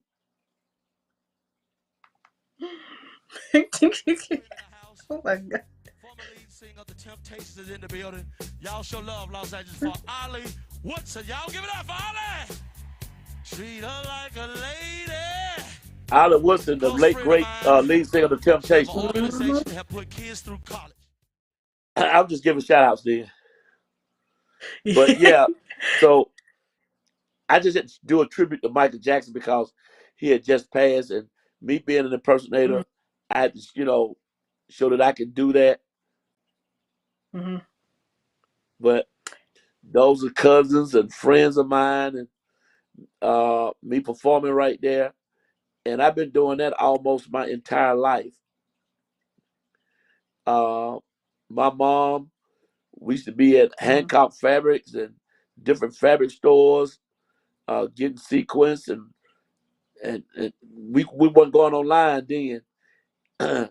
I got my start doing that in like 82, 83, after the Motown 25th anniversary. Oh, The that was Motown legendary 25th too. anniversary, that put me on the map. And you can see right there, the cruise, man, we might have been 1,000 people in there getting ready to get on a cruise ship to see me do that right there. I can't believe Wow. Tallboy found that. Y'all did some homework. Thank you. Thank you. Thank you. I appreciate that. Let me Is put my there glasses on before I tear up. no, leave them out, leave them out. We almost done. Is there a ritual? Watch this. Is there a ritual you do before you hit the stage? Any kind of ritual, prayer, anything you do before you come out on Oh stage yeah, and bless us I with pray your before every show. Mhm. I pray before every show. I have certain things I do, certain things I eat. I have a certain way. Wow, I'm looking at these pictures now. You're killing me now. You're killing me. I have a certain way of arranging myself before I go on stage. And a lot of times people ask me what I eat. So I have to eat Mhm. starch. I might eat 2 pieces of bread and I'm ready to go. I don't like to sometimes eat too heavy before I go on Mhm. stage because you jumping up and down, that food might tumble and make you sick, and you drinking. Right. You don't want Already know. to. You don't want to make yourself sick. out there, especially if you outside. And the hardest thing to do, and I tell people, this is what comedians lose it at. Nice picks. I appreciate that. This is what people lose it at. Everybody can't go out and fight the elements. It's 100 and something degrees index. And you're the first person out there. And you're trying to motivate people sweating and hot and bothered. And you got to make them laugh or get up or feel some kind of way. That is hard because they're already struggling with they coolers. They're not relaxed. They're tired. They're hot. And you're the first person to come on out there and the sun is beaming on them. Hold up. Whatever you say, they don't want to hear it. Hold up. Way.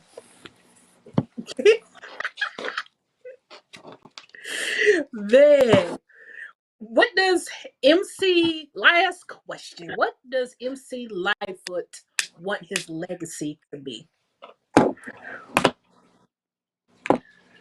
My legacy to be is what I put in, what I have done, my body of work, and the things I've done for others. It ain't got to be all about me. Wow. Wow. Oh, Yeah, you won the wow. Atlanta. So everyone, let me tell. So everyone, some fans might not know, you was named Atlanta's the hottest comedian host, and you getting receiving that award. I saw that and I was like, man, that is dope. And to know you 7. was honored, Atlanta on they said that you were named the hottest comedian, MC. I mean, what is that momentum? Was that 7. like for I you? won 7. I won 7 of those awards. And it just ended up giving me a Lifetime Achievement Award, the Legacy Award. Wow, that's Because legacy. I told the guy, it ain't fair to nobody else. I actually told my friend it's not fair to anybody else to come in and to compete with me or to be on a ballot with me. I mean, it's just like saying, who's a better performer than Michael Jackson at the time? You might have a better hit record, but who's the better performer? It ain't fair. Michael Jordan, LeBron, it ain't fair. So I just say, man, just take me off so others can have a chance to win it. Just give me a Lifetime Achievement Award or something. And the legendary Simon was the presenter. And that's at the old Civic Center. Wow. They didn't give me my award at the ceremony. They gave me my award at the concert. I'm proud to say, when you say, what do I want people to know, and my legacy and stuff, Yes. the work that I put in, being a recipient of a lot of awards and accolades, the stuff I've done in the community, the work I put in, for humanity and charitable organizations. You give me my accolades for the stuff I've done on stage, and we'll be here for a minute. But the stuff that I, receive award like proclamations. Got a proclamation in Union City. It's an MC Lightfoot Day. Proclamation for the largest county in the state of Georgia, Fulton County. Proclamated in the city, in the capital of Georgia, Atlanta. Proclamated for the capital of Alabama, which is Montgomery. Proclamated. Those are the things that make me proud because people recognize your body of work and your work is not in vain. And I'm still striving for more proclamations. Proclamations is only somebody recognize you for your work, your body of work. So it's earned. So if people proclamated you earned. Oh, my radio My radio and records award, radio and music records awards, I've won. Shouts out to Debbie Ireland. Won that award last year. That means something to me. Mm-hmm. Radio records awards, that means something to me. Because people don't have to think of you to give you nothing. That's true. Jazzy J, Judy Taylor gave me a Legacy Award she received in Forest Park. That means something to me. When somebody recognize you, this thing, the king of lit, we don't know where it come from, but him say, man, you the king of getting stuff lit. You the best. You the king, like Lil Jon, the king of crunk, or the Run DMC, man, the king of rock. Michael Jackson, the king of pop. When they came up with the king of lit, I said, I'm gonna ride with that one. I'm gonna ride with that one because I look around. I don't want to brag and pat myself on the back, but I can get it lit. I can get your place lit instantaneous. It's a promoter. He might be on here, might not. He have taken me to Montego Bay. We have been to. I'm the original host for the Sweat Fest for Keith Sweat. The Sweat Hotel. I'm the original host. No music, no DJ, no nothing. Went in there and lit it up for 4 hours outside of Montego Bay. Went to the after party. Used somebody else, white DJ. Have no idea who he was. They just gave me the microphone. Me, Telly Ryder, Keith Sweat, all of the artists up there, lit the entire beach party up. They never heard of me. We go to Vegas. Give me the microphone. Sing. I'm not even on the show now. Light it up. That's where that king of lit stuff come in at. In a situation, the funeral homes, the graveyard, the birthday party. Hey,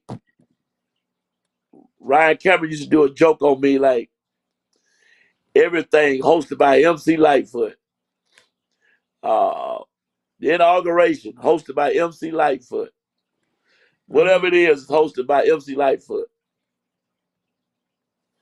Oh man, y'all going in with these picks. Do you think, since you have all these awards, do you really what's your take on, should comedians have more? Should there be more award shows for comedians? Like they have all these other award shows? Should it just be just for comedians? Well, the categories got to be different. Just like they have R&B singers, pop singers, neo soul singers, country singers. You got to cipher which type of comedians you're going to honor and what categories they're going to be in. Because it'll be probably about 4 categories. The award show will be over with. Best male comic, best female comic, best new and upcoming comic, and it's over. But then you got different comedies. You got radio comedy, sitcoms, you got TV comedy, you got sketch comedy. So you got different comedy series. Like Anthony Anderson is a great, funny dude on television. But he tried stand up, and I was out there with him, and it didn't work for him. So he's back over to his realm. Some people just not even a comedian, they just funny. Yeah. People thought that about Tiffany Haddish. They just got funny mannerisms, funny ways. Yeah. But that don't mean it's stand up. You funny in another way. Everything don't translate to being a stand-up comedian. Now I've done both, stand-up and comedian hosting. People, the reason I'm the host, because people get more service out of me hosting than for me to come on one time for 30 minutes and I'm gone. They feel like, hey, you got more to offer. You can keep this audience engaged for the duration of the show. Be the host. Be the host. When you think of you know how they doing with Timbaland and Swiss Beats with the verse battles. What do you think if they do verse battles with comedians, all comedian yourself, and bring on other comedians and do your own comedian verse battle? I think that'd be like something different. Something I think that'd be hella dope. And I Well, know they have talked. they go ahead. Yeah, I know. I think they have talked about it a little bit. Like somebody has been wanting certain comedians to battle each other, but still, I mean, something new and something different. Why not? Well, they got they got some stuff online now where they got these snap versions where comedians go head to head, ragging each other. Who's the best one ever? Uh, going head to head, talking about each other to one of them had to pretty much tap out, and the audience. It's almost like Nick Cannon show. Wilding out. Yeah, almost like Wilding Out. But if a lot of comedians go head to head with the snap versions of who the best in the business. And there's a lot of funny guys out there that people just cannot follow. They might be even funnier doing that than they actually stand-up routine. The ability to run the dirty does it on you. We call it roasting, roasting each other. Who the best roaster out there? And I had a celebrity, comedy basketball game. And they had some of the best roasters at my basketball game. I didn't know I didn't know these guys was the champion of roasting. But I found out, everybody told me, hey, that dude there, man, I can roast, but I just prefer not to. I got to be in a certain situation. You don't want to catch me on a bad one. You don't want to catch me with all this and all this going. You're in trouble. Dry? I remember. I'm gonna remember that. Bad. Look, I'm up here boring. I got some promoters that had to beg me to stop because they was literally about to vomit. They just couldn't take it no more. They couldn't breathe. They was crying. Hey man, just stop. Stop. Once I go, it's over. Y'all hear that? Once he goes, Tallboy, remember that. Once he goes, Tallboy, it's over. Ain't no really be in. Ain't no really be in. Hey man, I'm good. No, you brought your ass out there. Oh wow, that's a moment right there. That's some of my moments. Yes. See, those are teardroppers for me. Let them tears out. Let them out. Ah, stop it. Where can your fans find you on the social media? Where can they find you? You got my grandbabies. Yeah. Where can your fans find you on social media? Well, my page was hacked. So my new IG page is official MC Lightfoot. Oh man, y'all tear me up now. Official MC Lightfoot. Facebook, Stanford MC Lightfoot. That's the only two platforms I'm on right now. I'm trying to get into the TikTok thing. My kids telling me, Dad, you need to be on TikTok. You'll be a huge sensation. That's the new thing going now. But it takes me a while to gravitate to stuff. I'm old school and old fashioned. Old school shot. So, hey man, I just don't have the time to make all these videos all day. Yeah, I gotta have somebody. I gotta have a videographer or somebody on my team to help me with. I would do TikTok if I had some help, but for me to do it myself, it ain't just. I'm barely got enough energy. There you go. Barely enough got energy to do the IG thing.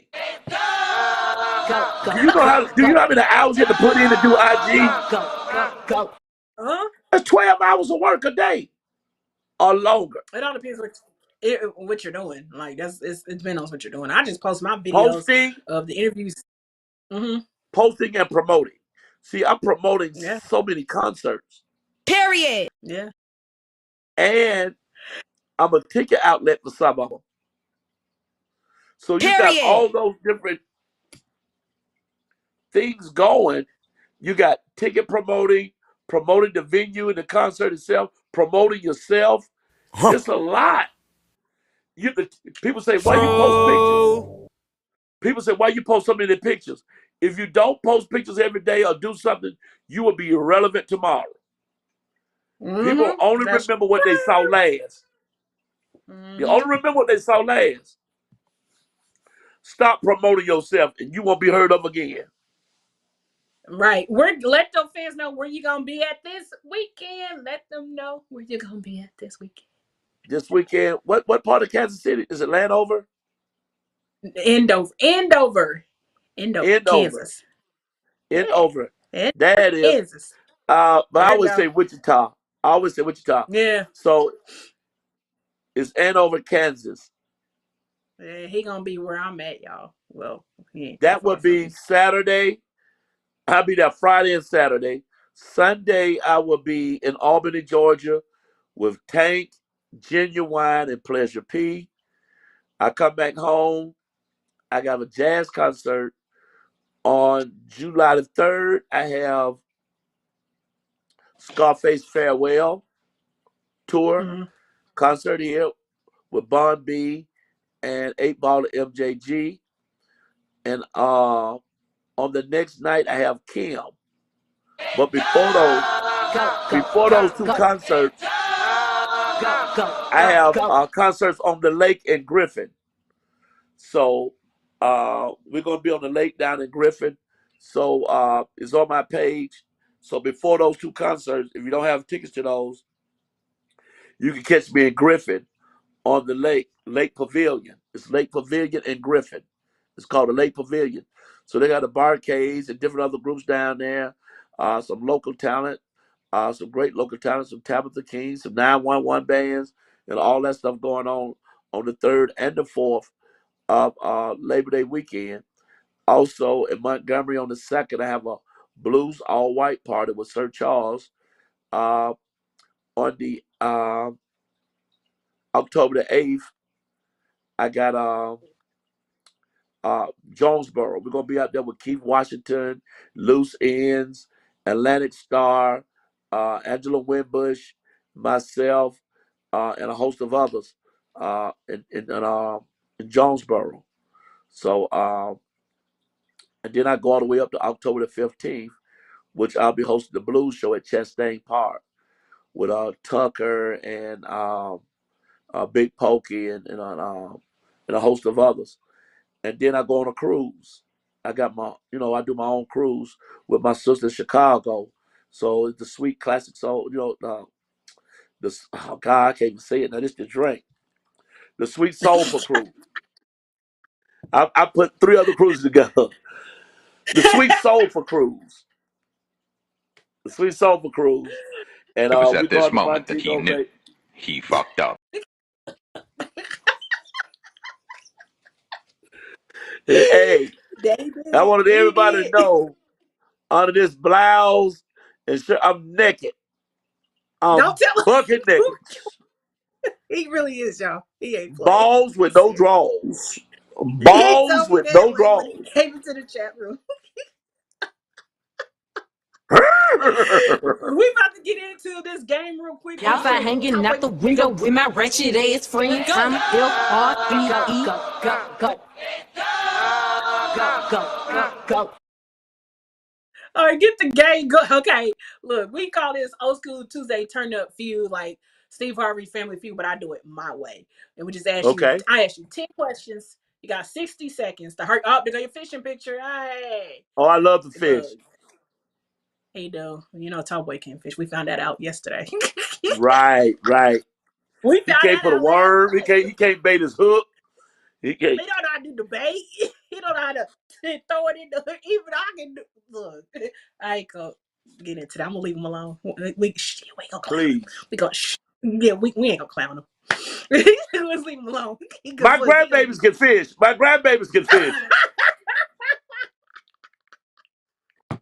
My granddaughter and my grandson can fish. Damn! All right, let's get the music. Let me know when the music ready. Favorite ice cream? Oh God. Oh, was it walnut? Favorite dish? Favorite dish? Dish. You said dish? Dish. Salmon. D-I-S-H. Favorite movie? The Mac. I got several. The Count of Monte Cristo. I got a lot of them. Just one. Favorite comedian? Bernie Mac. Favorite love song? God, there's so many. I get too many. I don't know what. I don't know what. Favorite color? Mm-hmm. Red. Sunset or sunrise? Sunset. Chicken or ribs? Chicken. Grits with salt or grits with sugar? Salt. All right. Name one male, one female to come on Old School Tuesday Turnup. Comedians. Let's do it that way. Usually I ask people for artists, but since you're a comedian, we're gonna do it comedian. Name one comedian. Name one male comedian, one female comedian to come on Old School Tuesday Turnup. DC Curry and Barbara Carlisle. Okay, name one artist and one group to come on Old School Tuesday Turnup. Well, you probably already had them. Keith Sweat. Nope. You said name one that have been on? That hasn't. No, you would like to see them come on Old School Tuesday Turnup. One. I like to see Keith Sweat on there. I like to see Keith Sweat on there. That's a good one. Group. After 7, maybe. Oh, that's dope. Oh, that's too good. That's dope. I mean, I know Kavon. I know Kavon. So I know Kavon Edwards very well. That's what I'm talking about. Just get them here. But somebody like Jeffrey Osborne. Oh, he's dope. People have been asking for Jeffrey Osborne. Oh man, that's my dude. He dope. Like, hey, let me get him on Anthony here. Hamilton. Oh yeah, that. Oh man, people, the younger generation, younger kids who are my age has asked for Anthony Hamilton. I'm like, I don't know him, but I'm gonna get there. So you're saying old school, so that's why I was trying to. My thought process was going deep because it's Old School Turnup Tuesdays. So new school don't matter. So that's why I was giving you these iconic old school artists.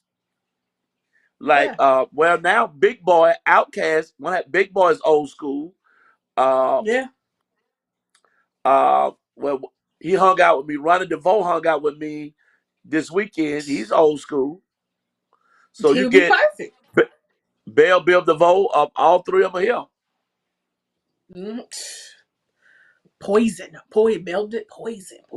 I mean, sure, I'm trying to make it happen. I know, poison. Yeah.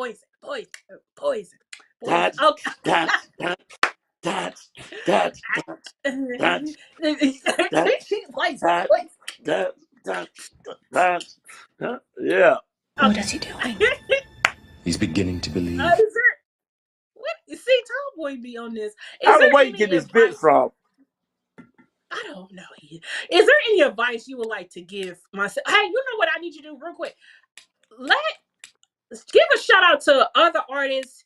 You know, let them know right now on live. Hey, this is MC Lightfoot. When I tell y'all Old School Tuesday turn up, send them a message right now and let them know they gotta come. They gotta get here. Like, let them know right now. Repeat that again. Give some kind of message to other artists or comedians. Like, hey, I just did Old School Tuesday turn up. This is the bomb show. Hey man, let me tell you something. Give them a message. This been like the best couple of hours. I've enjoyed this. So I'm gonna send this shout out. And this is your big brother. Because I'm older than most of them out there. So this is your big brother. This is your uncle, and all of that. The mentor. Hey man, this is the place to be at right here, man. Miss Watley, Old School Turn Up Tuesday with Tallboy. Hey, you all need to be on this show. This is a platform to help yourself, help promote yourself, and be an asset to these people right here. So, hey, use this platform. Hey, this is the place you want to be right here. Old School Turn Up Tuesdays. It's old school. Tuesday. I'm old school. Old School And we Tuesday. definitely turned up. We definitely turned up. You know what? I don't give a damn. Don't nobody else come on the show. Look, you know what? Hey, I'm going to turn up by my damn self. Y'all ain't got to turn up at all.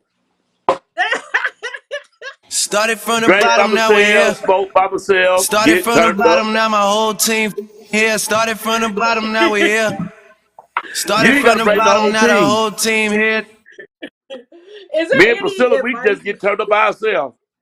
Exactly. That's what I'm telling you. You can I look. can You start now on the part of the bottom and Old stay School down. Tuesday. You now part of the Old School Tuesday Turn Up family, and you come back anytime. Just let us know. Give me a 24-hour notice. Don't be like other black people. Let me know at last minute. You gotta give me at least a 24-hour notice. I want to be Anytime you on want in to the promote morning. anything. I want to be on in the morning. I got somebody to tell y'all. Hell no. Something happened to me. Hey, let us know. Go. Let us know anytime you even hey, if you have a show, you get your MC Lightfoot show. I'm letting you know now. Anytime you leave for an extra or a leading lady. Hi, how you doing? Hey, you I'm got right it, man. Let me here. tell you something. If I stand up right now, this broadcast is over. No. If I stand up right now, this whole screen gonna go dog.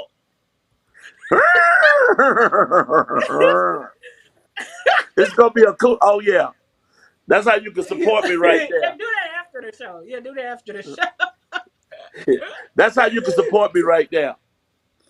Yes, King of Lit. Yes. T-shirts right That here, everyone. I got those T-shirts and those towels, and I got several other shirts too. So, oh man, Tallboy went in on that one. Y'all showed your ass tonight.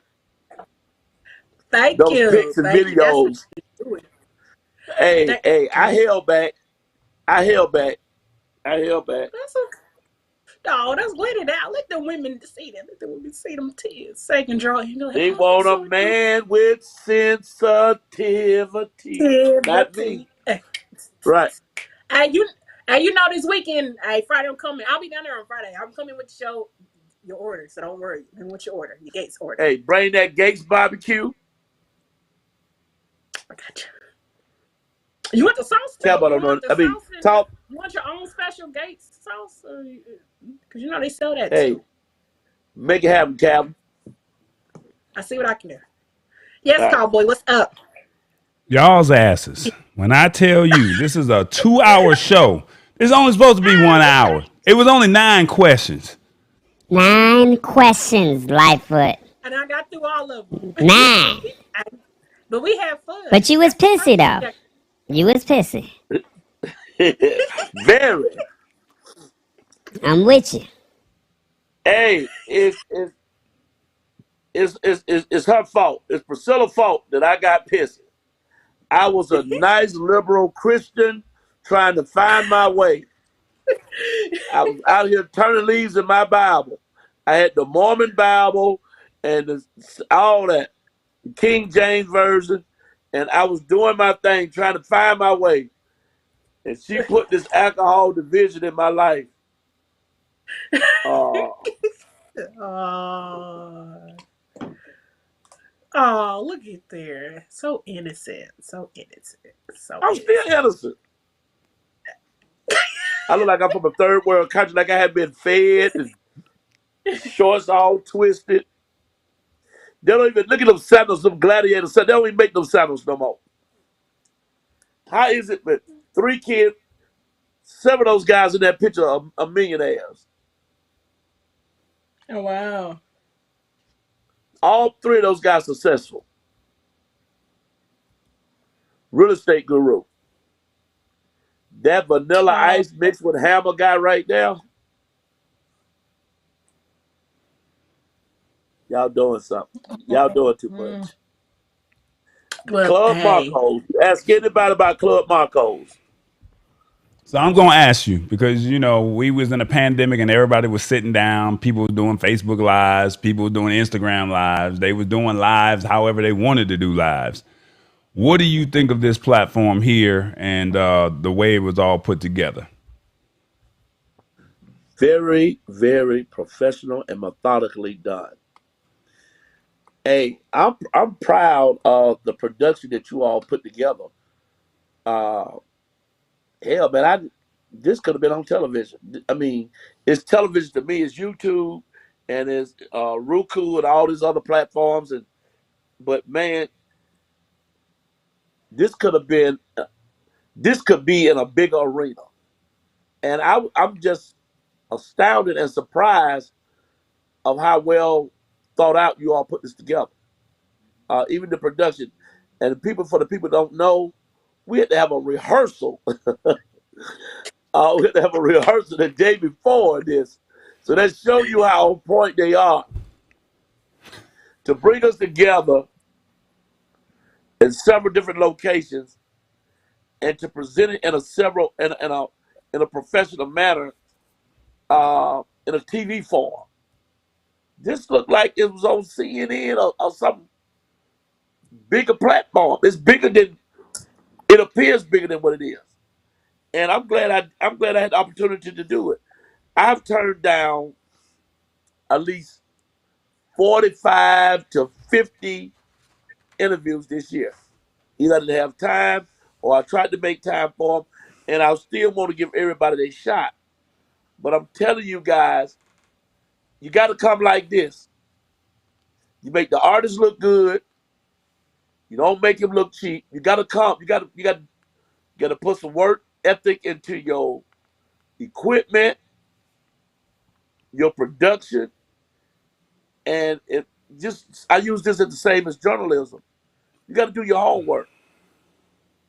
How Tallboy went in, found videos, pictures. You got to do your homework to come up because these guys are on point right here. So hey, I'm extremely proud of you guys. You made me put on this blouse, and you got me pissing. Thank you, Priscilla. You welcome. I blame you for all my addictions right now. You already know. Hey. Well, Good Lightfoot, job, Tallboy. no man, this Tallboy is is a the team, bro. producer. Yeah, this is teamwork. But you know what? Yeah, this teamwork. And we know all the cliche teamwork is the dream work and all that to make it happen. But Priscilla's the voice. You're the engine. You're the engine. And you have to make sure all these things are right and the quality is right. That means everybody have a job to do. Your job is the production.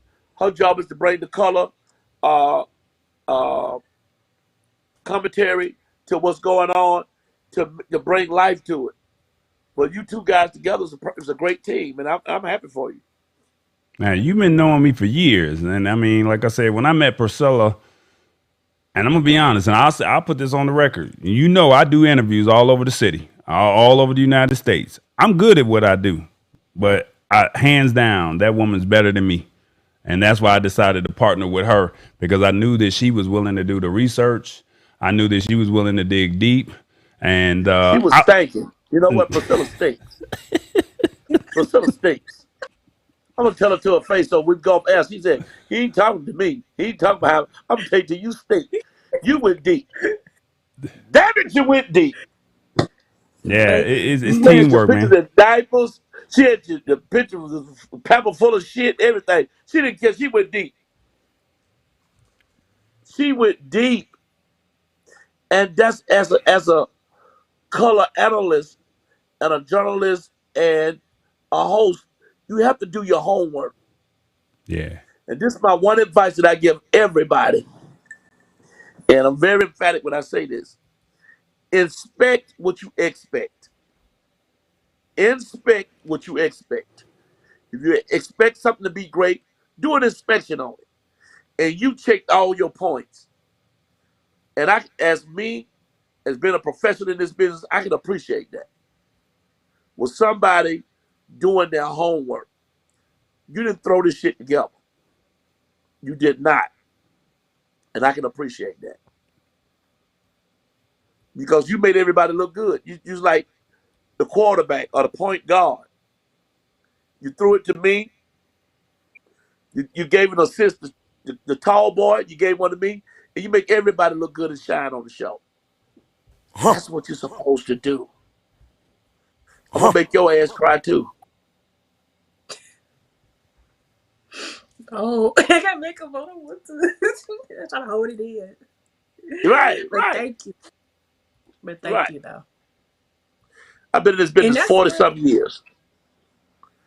Going on 41 years, I've been in the entertainment business. And I can appreciate 41 years is almost older than some people's ages. And I can appreciate great work ethics.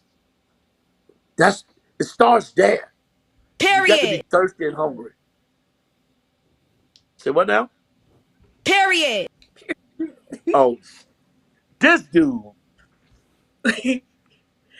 Oh, I'm good at what I do now. Come on now. You've been knowing me for how long, brother? Come on now. Like, we go back.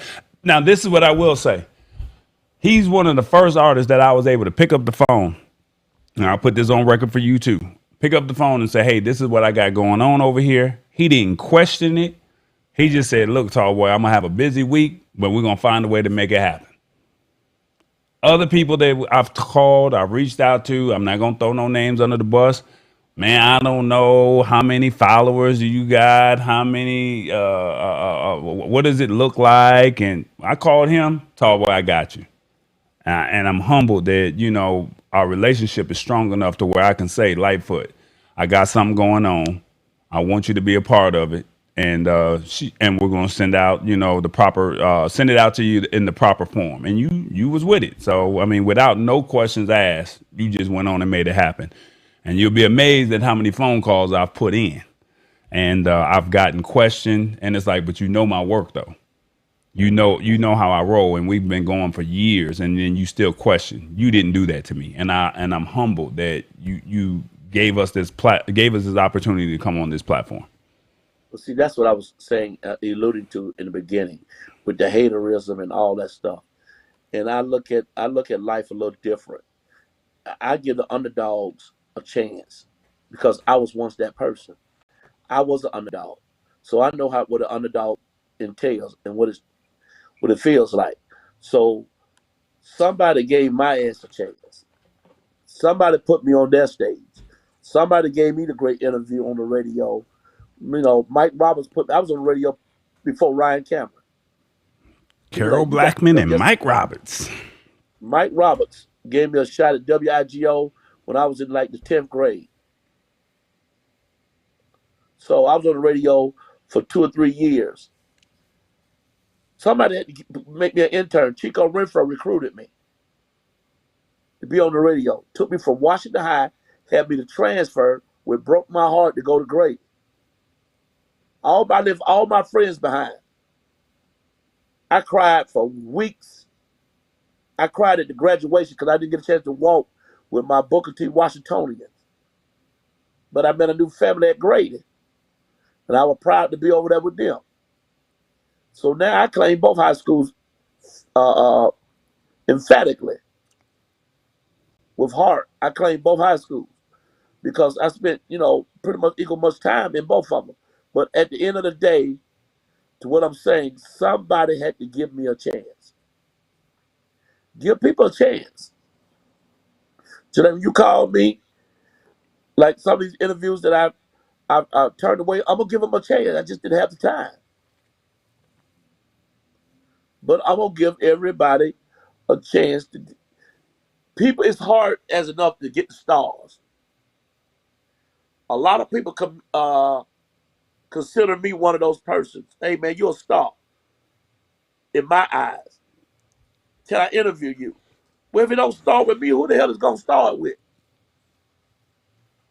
If you don't start with the lower level artists that they consider stars, me, I'm like a C level artist. A would be the Kevin Harts, Bruno Mars of the world, all those guys. The B level people will be like Mike Epps and the Bruce and Earthquakes, and I'm in the C level. There's an F level too. So I'm in that third realm. But I feel like I got second and A level talent. But my popularity ain't in those areas. But somebody got to give you a chance. And that's what I want to do to people. I want to give them a chance. I shake hands, take pictures with everybody. Because when I was growing up, I want to take a picture of my heroes. I want to be with the pictures. I want to be in the pictures when I want to, hey man, can you sign this for me? We walk away from people like we done made it and it's just not cool. You don't know what kind of damage you do to a person when you tell them no. You got to tell some people no, but you know sincerity when you see it. And I'm a people's person. And that's my downfall. That's probably the reason why I haven't made it successfully as I made it. And I'm going to just go on record to say that. The reason I haven't been more successful than I have, because I give more of myself to people and not tell people no. And I'm not stuck up. Those people are successful. Me, I'm down here pulling straws. But I love it. I love it. If I don't never make it to the A level, I'm good. I've had a wonderful life. I have. And I'm enjoying you all. I'm enjoying everything. The life. I'm smelling my roses as I go through the garden. I'm good. You can wrap this thing up, man. I got one more question for you, and then we out because we over 2 hours. Um, you've been in Atlanta all these years, and my mentor, the person who taught me everything I know in radio, and gave me the first chance to get on a microphone was Sideman. What's your thoughts? Or he passed away earlier this year, and his birthday is actually coming up. Did you have a personal situation or relationship with Si? Did I? Sideman interviewed me, and I interviewed Sideman. We had a relationship since he came to Atlanta. I had a birthday party about 5 years ago. Sideman told me something. We was at the Ice Bar. I walked in. I had Trick Daddy there. I had several other people there. And he gave me his microphone. Sideman said, in my 40-year career, I've never gave a person or anybody living a live microphone on my show, period. You're the first person that I've ever given my live mic to on a live remote. I'm glad I didn't spew no bad prophetic language because I didn't know we was on the air. He said, here go the microphone. It's your birthday. Do your thing. And he just walked off to the side. So I'm engaging to the crowd, saying whatever I wanted to say. Did not know I was on live radio. And he pulled me to the side. He said, brother, I love you. And I got pictures of me. You all didn't see them. Or you probably missed them. He interviewed me in my dressing room. And I got some stuff on the air. He interviewed me several times while he was at the radio station. We had him, Mixmaster Mitch Faulkner, all of us had a relationship. Especially Mitch Faulkner. I slept on that man's sofa, soaking up information. Learning from Sideman too. Sideman is one of those persons, man, that I look up to as a hero. And he did his thing. He made his mark in this industry. He'll never be forgotten. Sideman, baby! For sure. Rest in heaven, brother. Lightfoot, love you. That's the best way to wrap it up right there. Yes, it is. Yes. Well, thank you, MC Lightfoot, for being here on Old School Tuesday Turn Up. From the bottom of my heart, I had the best fun with you. I'm dropping your gems, knowledge, everything. I mean, this is hands down probably one of the best interviews I had for episode 36. You came, you were here, you just turned it all the way up and you was real about it. And I'm glad you loved the production, the pictures, the videos. And I just really thank you, thank you, thank you. And you know I owe you a big hug when I see you this weekend and we will talk. I'll see you this coming up weekend, Friday and Saturday. And you don't owe me nothing except rain the barbecue. You don't owe me nothing. I definitely will. Hey, it came from the heart. You don't owe me anything. Thank you. Thank you.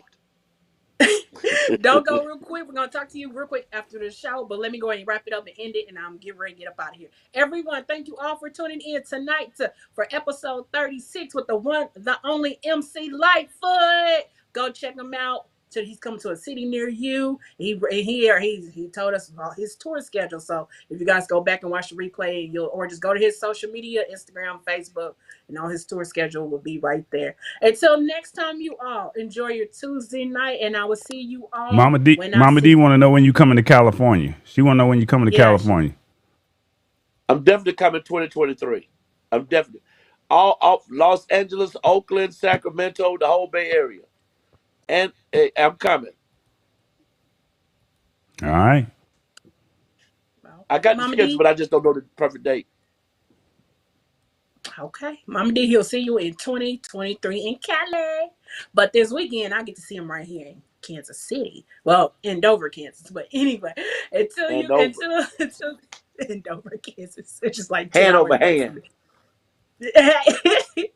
But until then, you guys, I'll see you all soon. Enjoy the rest of your Tuesday night. Enjoy your weekend. Until then, you guys, thank you all for tuning in to episode 36 of Old School Tuesday Turn Up. You guys enjoy the rest of your night. Bye-bye. Top Boy, drop the music. I can put on my drawers now.